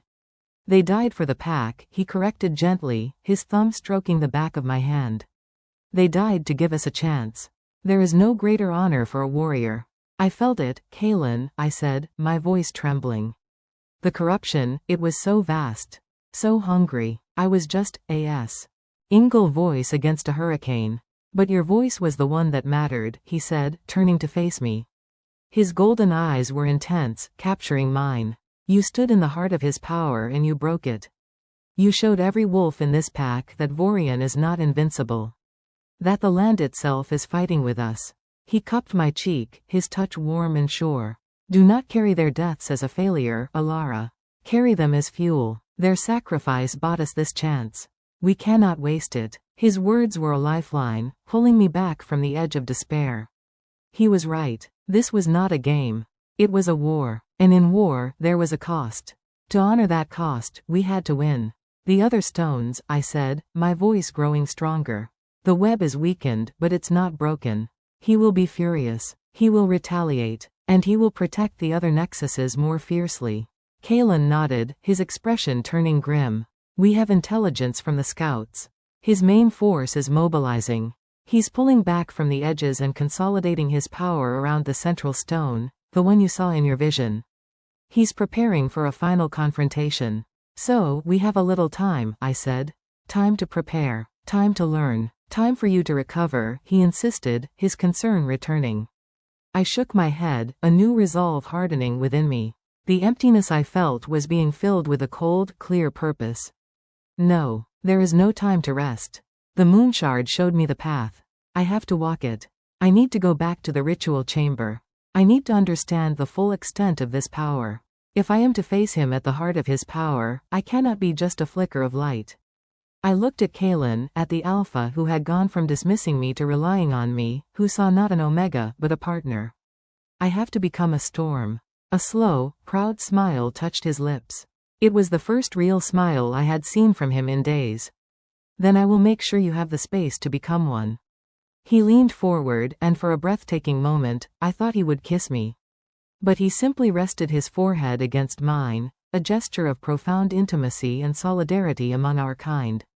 His scent enveloped me, pine and night and unwavering strength. Whatever comes, he whispered, we face it together. As he left, I turned and looked at my reflection in the dark window glass. The pale, frightened Omega was gone. In her place was a woman with shadows under her eyes and a weight on her soul, but with a fire in her gaze that would not be extinguished. Vorian had awakened a power he did not understand. He had sought to break us by breaking our land. But he had only succeeded in forging our Luna in fire and blood. The beacon in the Blackwood was not just a symbol of hope for the pack. It was a declaration of war from me to him. The days that followed were a strange, suspended time, a quiet eye in the hurricane of the war. The packlands were a hive of frantic activity, forges hammered day and night, sharpening blades and mending armor. Scouts came and went with grim reports of Vorian's consolidating forces. Patrols trained with a new, desperate intensity alongside the silent, deadly Shadow Glen. But for me, the world narrowed to the cool, silent space of the underground ritual chamber. I lived by the light of the moonshard. Its gentle, silver glow was my sun and my moon. The grimoire lay perpetually open on a stone lectern, its pages filled with the wisdom of Lunas who had faced plagues, famines, and wars I could only imagine. But their challenges had been of this world. Mine was a corruption that sought to unmake the world itself. Elder Morwen was my constant guide, her ancient voice a steady thread in the torrent of new sensations. You think of your power as a weapon, child. A sword to be swung. It is not. It is a key. You cannot bludgeon the lock, you must feel its shape, understand its mechanism. She had me practice not on the hearthstone, but on smaller things. A blighted leaf brought back from the forest's edge. A stone taken from the dead zone. I would hold them in my hands, feeling the slick, cold wrongness of the corruption, and I would not push against it. Instead, I would seek the tiny, hidden spark of what it once was, the memory of chlorophyll and sunlight in the leaf, the ancient, patient song of the stone. It was painstaking, exhausting work. Some objects were too far gone, crumbling to dust in my hands as the last of their essence fled. But with others, I succeeded. A leaf would slowly regain a hint of green at its stem. A stone would lose its slick coating and feel merely like cold, clean rock again.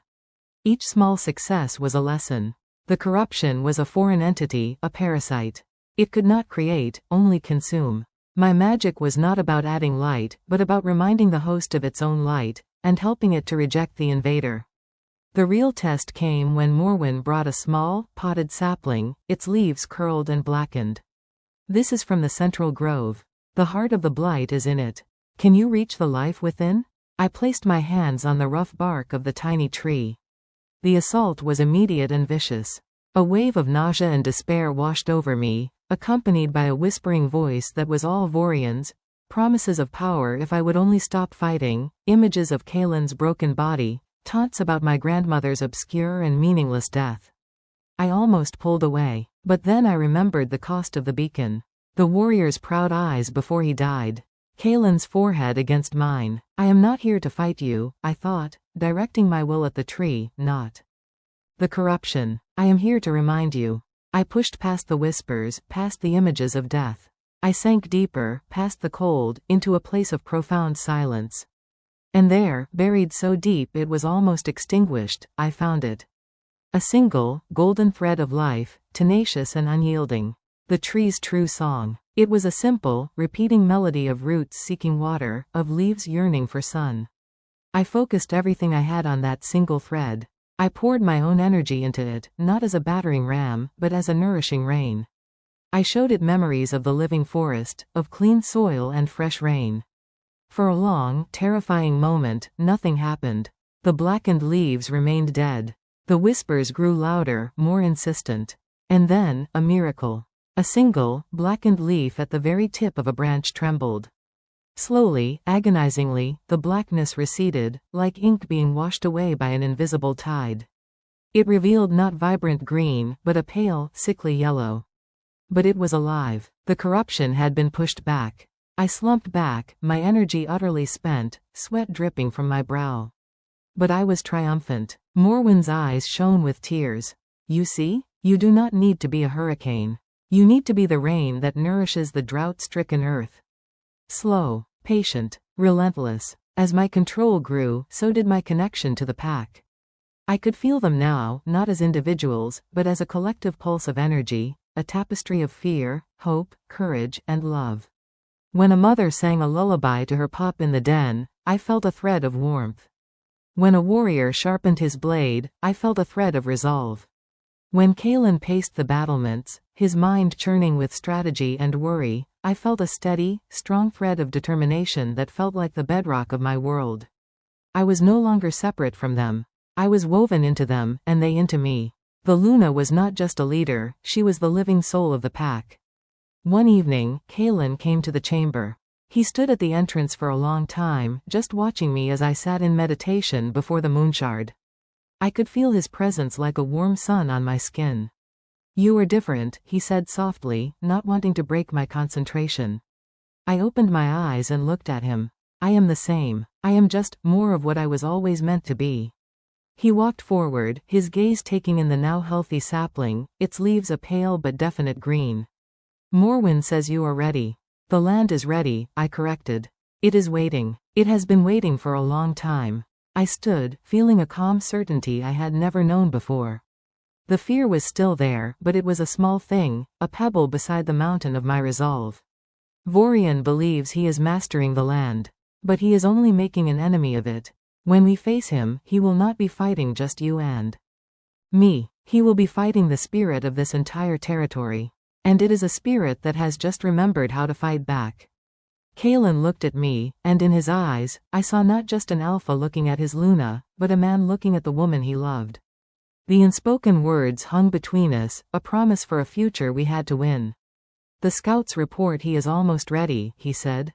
He gathers his forces at the Circle of Aethel. He is making no secret of it.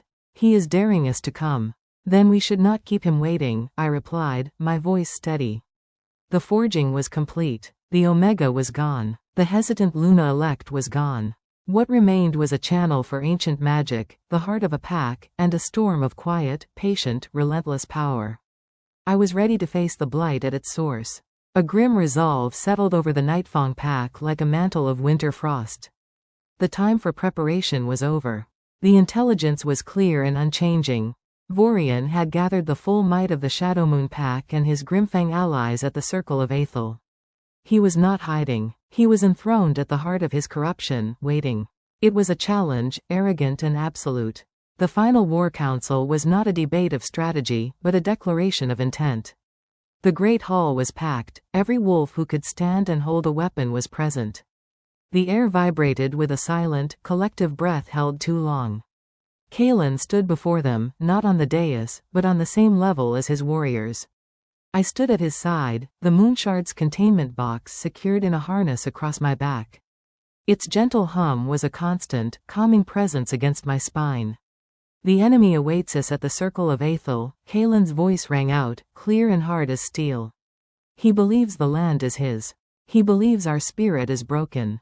He believes the Luna's light is a fleeting spark." He paused, his golden gaze sweeping over the faces of his pack, the grizzled veterans, the young fighters with fear and fire in their eyes, the mothers and fathers who would defend their pups to the last breath. "He is wrong on all counts."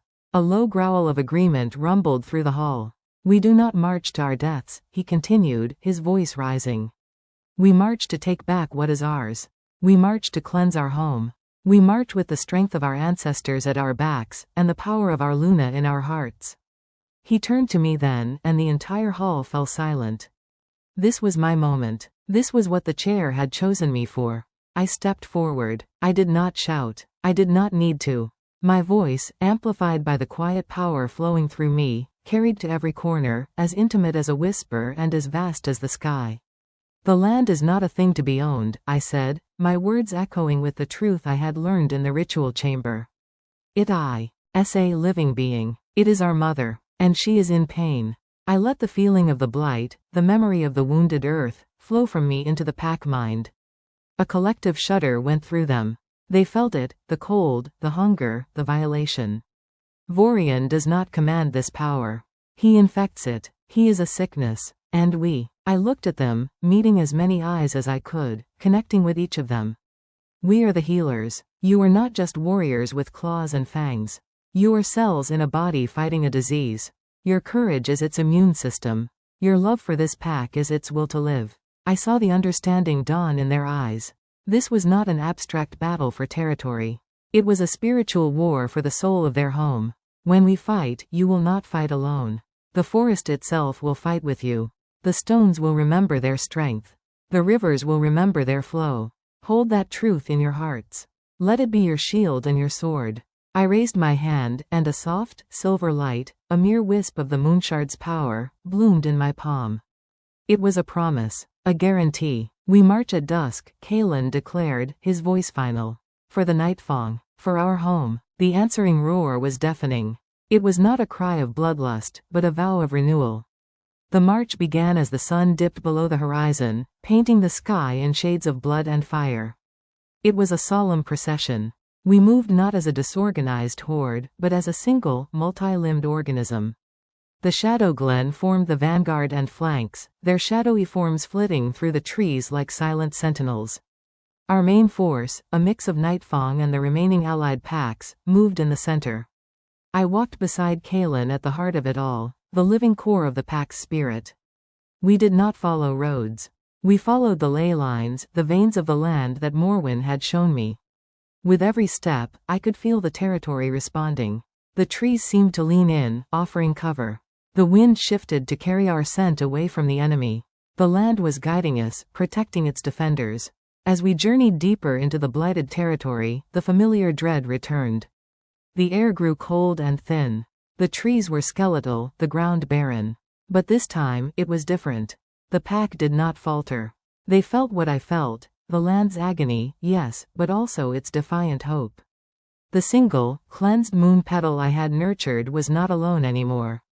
As we passed, I would reach out with my mind, touching the blight, not to cleanse it fully, but to remind it of life.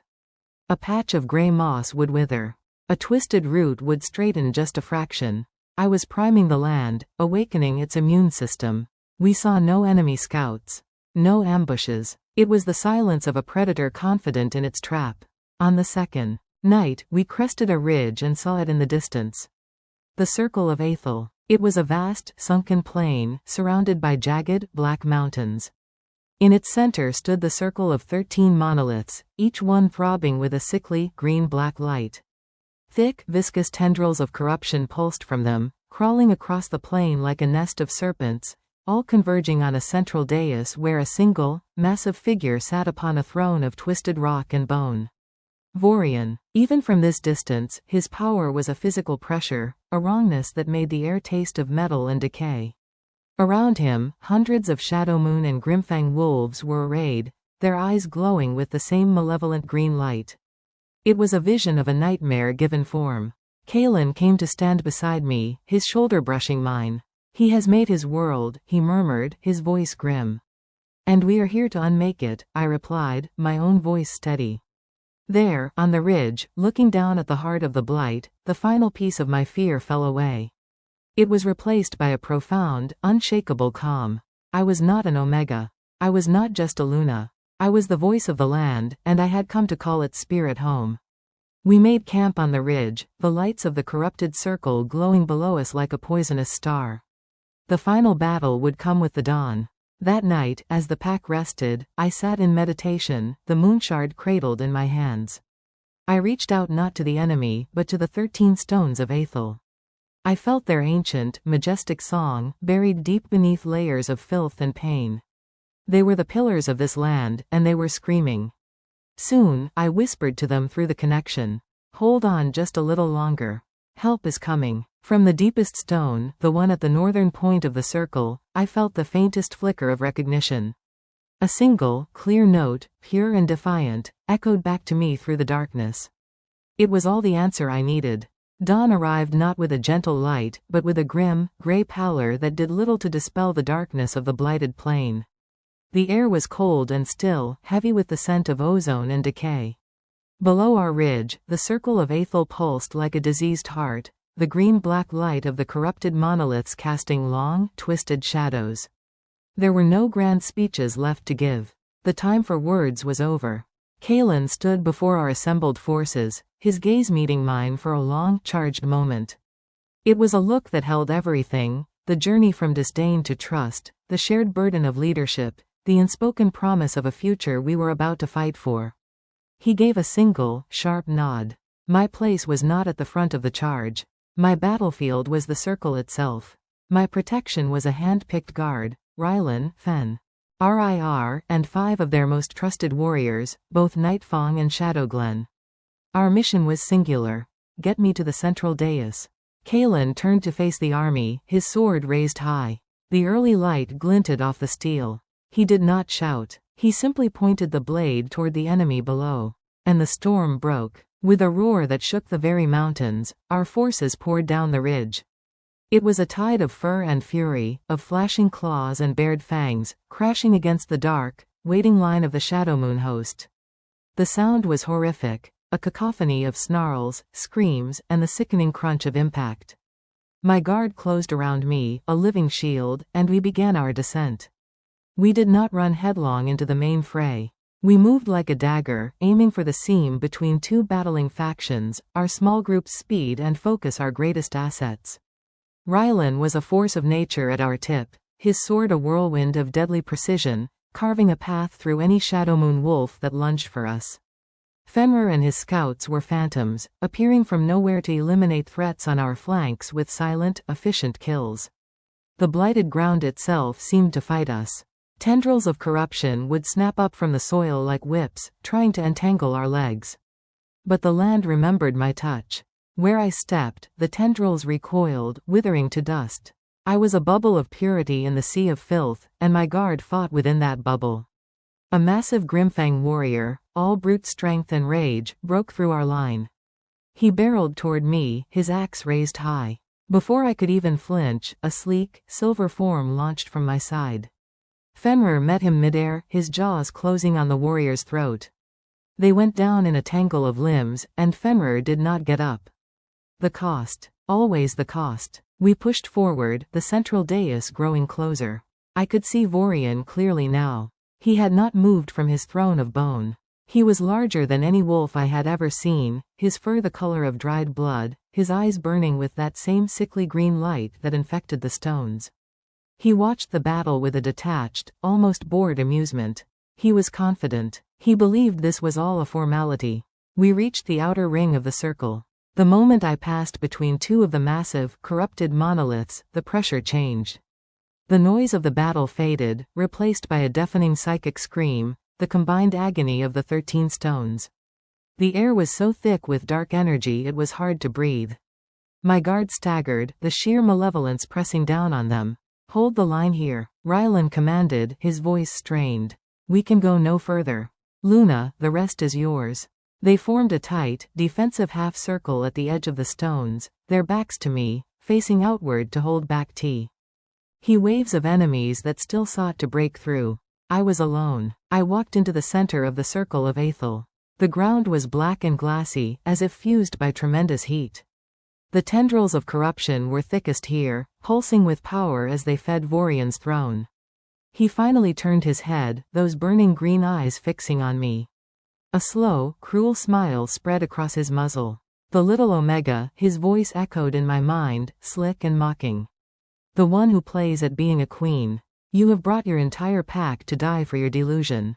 I admire the audacity. I didn't answer him. I stopped a dozen paces from his dais and knelt, placing my hands on the blackened earth. I closed my eyes, shutting out his presence, the battle, everything. I reached for the moonshard on my back, its song a pure, silver thread in the cacophony. And then, I reached for the stones. It was like plunging my consciousness into a vat of acid. The pain was excruciating, a million times worse than the single stone in the blackwood. 13 different screams of torment assaulted my mind. Vorian's will was everywhere, a suffocating blanket of hatred and domination. "Remember," I cried out to them, my spirit trembling on the edge of dissolution. "Remember the starlight? Remember the rain? Remember the first wolves who came to you for guidance." I poured the moonshard's energy into the circle, a river of silver light against an ocean of black poison. I showed the stones memories of the living forest, of the clean mountain streams, of the untainted sky. Vorian laughed, a sound that cracked the air. "You waste your strength. They are mine. This land is mine." He stood from his throne, and a wave of pure corruption shot toward me. It was meant to obliterate me, to snuff out my light forever. But I was not alone. As the wave of darkness hit, a brilliant, golden shield flared to life around me. Kaelin. He stood at the edge of the circle, his own alpha power a blazing sun, holding back Vorian's direct assault. His face was a mask of strain, but his eyes were locked on mine, filled with unwavering faith. His intervention was the crack I needed. Focusing past the pain, I found the northern stone again, the one that had answered me. I poured all my energy, all my hope, all the collective strength of the pack I could feel through my bond with Kaelin, into that single stone. "Now," I commanded. A seam of white light cracked open in the northern monolith. Then another, in the western stone. And another. Like dominoes falling, the pure, ancient song of the Circle of Aethel began to reawaken, stone by stone, breaking through the corruption. Vorian's amusement vanished. For the first time, I saw shock on his face.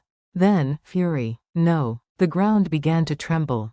The tendrils connecting him to the stones withered and snapped. The green light in his eyes flickered. The land was rejecting him. The healer had arrived, and the patient was fighting back. I rose to my feet, the moonshard's light now blazing from my entire body. I was no longer a woman, but an avatar of cleansing power. "This land was never yours, Vorian," I said, my voice the voice of the mountains, the forests, the rivers. "It is free." With a final, deafening crack, the last of the corruption was expelled from the circle. The 13 monoliths blazed with pure, white light, their song a triumphant chord that shook the heavens. Vorian, stripped of the power that sustained him, screamed, a raw, desperate sound of pure rage. The battle was not over, but his power was broken. The blight was ended. The triumphant chord of the cleansed circle of Aethel did not just ring through the stones, it reverberated across the entire plain. The very air changed. The oppressive, metallic taste of decay vanished, replaced by the clean, sharp scent of a coming storm. The sickly green light that had fueled the Shadowmoon warriors winked out, leaving their eyes wide with confusion and sudden fear. The tide of battle turned in an instant. Our warriors, who had been fighting with the grim desperation of the doomed, felt a surge of renewed strength. It was as if the land itself was breathing life back into them. Their howls were no longer just of defiance, but of victory. The shadow moon line, which had been an unyielding wall of darkness, began to crumble. Without Vorian's corrupting energy to sustain them, their confidence shattered.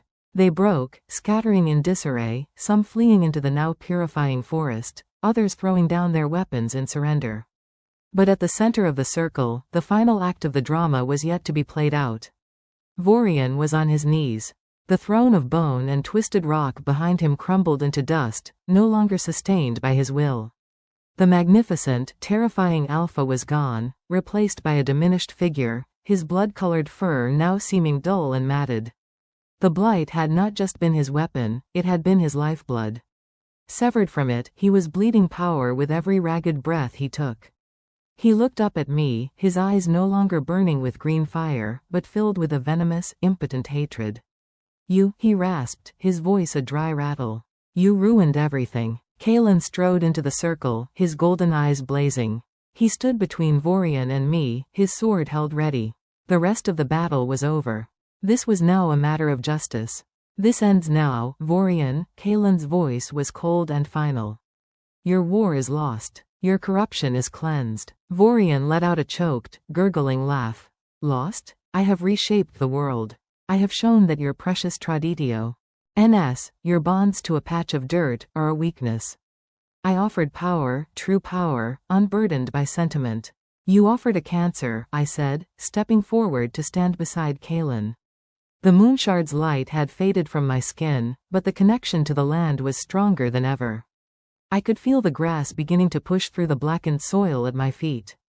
And a cancer that kills its host is not powerful. It is just a parasite in its final, self-destructive throes. He snarled, pushing himself unsteadily to his feet. He had no army left, no magic. But he still had his claws. With a final, desperate roar, he lunged at Kalen. It was not a fight. It was an execution. Kalen moved with the calm, efficient grace of a true alpha. He didn't meet the lunge with brute force. He sidestepped, his sword a silver arc in the clean morning light. The blade found its mark, not with a savage hack, but with a precise, merciful thrust straight through Vorian's heart. The usurper froze, his eyes wide with shock. He looked down at the steel protruding from his chest, then back at Kalen. There was no grand last word, no final curse. There was only a quiet, desperate gasp. And then, he collapsed to the purified earth, still and silent forever. A profound silence fell over the circle of Aethel. The last of the fighting had stopped. The only sounds were the wind sighing through the cleansed stones and the heavy breathing of the exhausted survivors. It was over. I looked around. The cost was written everywhere. The bodies of friend and foe alike lay scattered across the plain. Fenrir was gone. Many of the brave warriors from my guard were wounded or dead. Rylan leaned heavily on his sword, his body covered in cuts and gashes. But we had held. The pack had held. As if in benediction, the sun finally broke through the grey pall, its warm, golden light washing over the circle.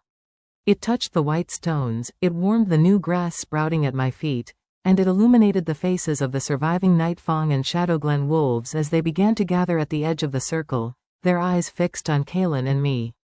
Kalen pulled his sword from Vorian's body and cleaned the blade. He then turned to face the survivors. He was battered, bloodied, but he stood tall, every inch the alpha. "The blight is ended," he announced, his voice carrying across the plain. "The usurper is fallen. This victory belongs to every wolf who fought today. To every life given in defense of our home." A cheer went up, weary but heartfelt. He then turned to me, and in front of everyone, he went down on one knee. He bowed his head. "The victory belongs to our Luna," he said, his voice thick with emotion. "She is the heart that did not falter. She is the light that pierced the darkness. She is the voice T called the land back to life." One by one, every wolf in the clearing, Nightfang and Shadowglen alike, followed his lead. They knelt. They bowed their heads. It was not a submission to a ruler, but a tribute to a savior. Tears streamed down my face, cutting paths through the grime and blood. I looked out at them, at my pack. The pack that had once scorned me, now honored me. The pack I had been born to serve, and now, truly, led. Rise, I said, my voice choked but clear. The battle is over. Now, we heal. As the pack rose and began the somber tasks of tending to the wounded and gathering the dead, Kaelin stood and took my hand. The connection between us was more than a touch, it was a completion. The Alpha and the Luna, the strength and the heart, finally united in purpose and in spirit. We looked out at the cleansed land, at the circle of stones now glowing with gentle, white light, at the pack we had saved. The long night was over. Dawn had finally, truly, come. The journey back from the circle of Aethel was not a victory march, but a pilgrimage of the weary. We carried our wounded on makeshift litters, their soft moans a sobering counterpoint to the song of the cleansed land. We walked slowly, honoring the dead we had to leave behind for later pyres, their sacrifice a permanent scar on our collective memory. Yet, beneath the grief and exhaustion, there was a new, unshakable foundation. Hope. With every step, we witnessed the land's rebirth. The gray moss crumbled to dust. The twisted, skeletal trees, while still bare, no longer felt malevolent, but merely dormant, waiting for the right season to bud. Clear water began to trickle in streams that had run black with corruption. The air itself tasted new, washed clean by the immense release of purifying magic. It was as if the world was taking its first, deep breath after a long illness.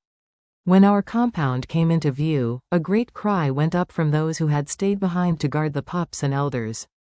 It was not a cheer of wild celebration, but a profound, shuddering sigh of relief. They streamed out to meet us, their faces etched with the anxiety of the long wait, now transforming into tearful joy as they found their mates, their parents, their children among the returning survivors. I walked beside Kaelin, his presence a steady anchor. My body ached with a deep, spiritual fatigue, but my heart was full. I watched as a young mother found her warrior husband, his arm in a sling, and buried her face in his neck. I saw Elder Morwen, her eyes closed, a serene smile on her face as she felt the restored balance of the world. I saw Lyra, her usual composure gone as she fiercely embraced a bloodied but smiling Rylan. This was what we had fought for. Not for territory, not for power, but for these moments. For the right to come home. The following days were a blur of purposeful activity. The Great Hall became a healing ward once more, but the mood was different. The desperation was gone, replaced by the steady, determined work of mending. I moved among the wounded, and my touch, once a source of awe and confusion, was now sought after, a familiar comfort. The healing warmth flowed from me more easily now, a gentle, sustaining river rather than a desperate trickle. I was not just their Luna, I was their healer. Kaelin was everywhere at once, the steady hand guiding the pack's recovery. He oversaw the fortifications, the funeral rites for the fallen, the distribution of food. The shadow that had haunted his eyes since the war began had finally lifted. In its place was a calm, confident authority, tempered in the fires of near destruction and solidified by victory. A week after our return, on the night of the full moon, the pack gathered once more in the Great Hall. There were no enemies at the gates, no blight on the land. The lanterns cast a warm, golden glow on faces that, while still bearing the marks of loss, were no longer etched with fear. Kaelin stood before them, and I stood at his side, before the two thrones. The pack is whole, he began, his voice resonating with a deep, quiet strength. The land is healed. The war is over. But we are not the same pack we were before. His gaze swept over everyone. We have been tested in fire and shadow, and we have emerged stronger. We have learned that our strength lies not just in the might of our Alpha, but in the heart of our Luna. That our territory is not just land we own, but a living spirit we are bound to protect. He then turned to me fully, taking both my hands in his. The entire hall fell into a breathless silence. Alara, he said, his voice dropping, intimate yet carrying to every corner. You were chosen by the ancient magic of our people. You have been tested and you have not been found wanting. You walked into darkness and became our light. You stood against the impossible and made it possible. He paused, his golden eyes holding mine, filled with a love and respect that made my heart ache. I do not ask you to be my Luna because a chair shaped to your body. I ask you to be my Luna because you have shaped yourself into the heart of this pack. Will you stand beside me, not as Luna elect, but as my Luna? Forever? Tears welled in my eyes, but they were tears of pure, untainted joy. This was the question he had promised to ask. This was the future we had fought for. Yes, I whispered, my voice thick with emotion. Then, stronger, for all to hear, yes, Kaylin. My Alpha, my heart, always. A roar of approval shook the hall, a wave of love and acceptance that washed over me, through me. It was the final, missing piece of the bond, snapping into place. I was not just accepted, I was beloved. As the celebration began around us, Kaylin led me to the Luna's chair. I looked at it, this piece of ancient wood that had started it all. It was no longer a symbol of a destiny I feared, but a testament to a journey we had completed together. I sat, and it welcomed me, not with a magical glow, but with a simple, perfect comfort, as if it had been made for me, and me alone. Kaylin took his place on the Alpha's throne beside me. His hand found mine, our fingers lacing together. We looked out at our pack, at the Night Fawn and the Shadow Glen, now truly one people, laughing, talking, healing together. Later, under the brilliant light of the full moon, we stood on the battlements. The forest stretched out before us, alive and humming with its restored song. The memory of the blight was already fading, like a bad dream at dawn. It is over, Kaylin murmured, his arm around my shoulders. No, I said, leaning into his strength, feeling the promise of tomorrow in the air. It is just beginning. The rejected Omega was gone, a memory from another life. In her place was the Luna, mated to her Alpha, the heart of her pack, and the guardian of a land reborn. The first, true dawn of our new world had arrived, and it was more beautiful than I had ever dared to imagine.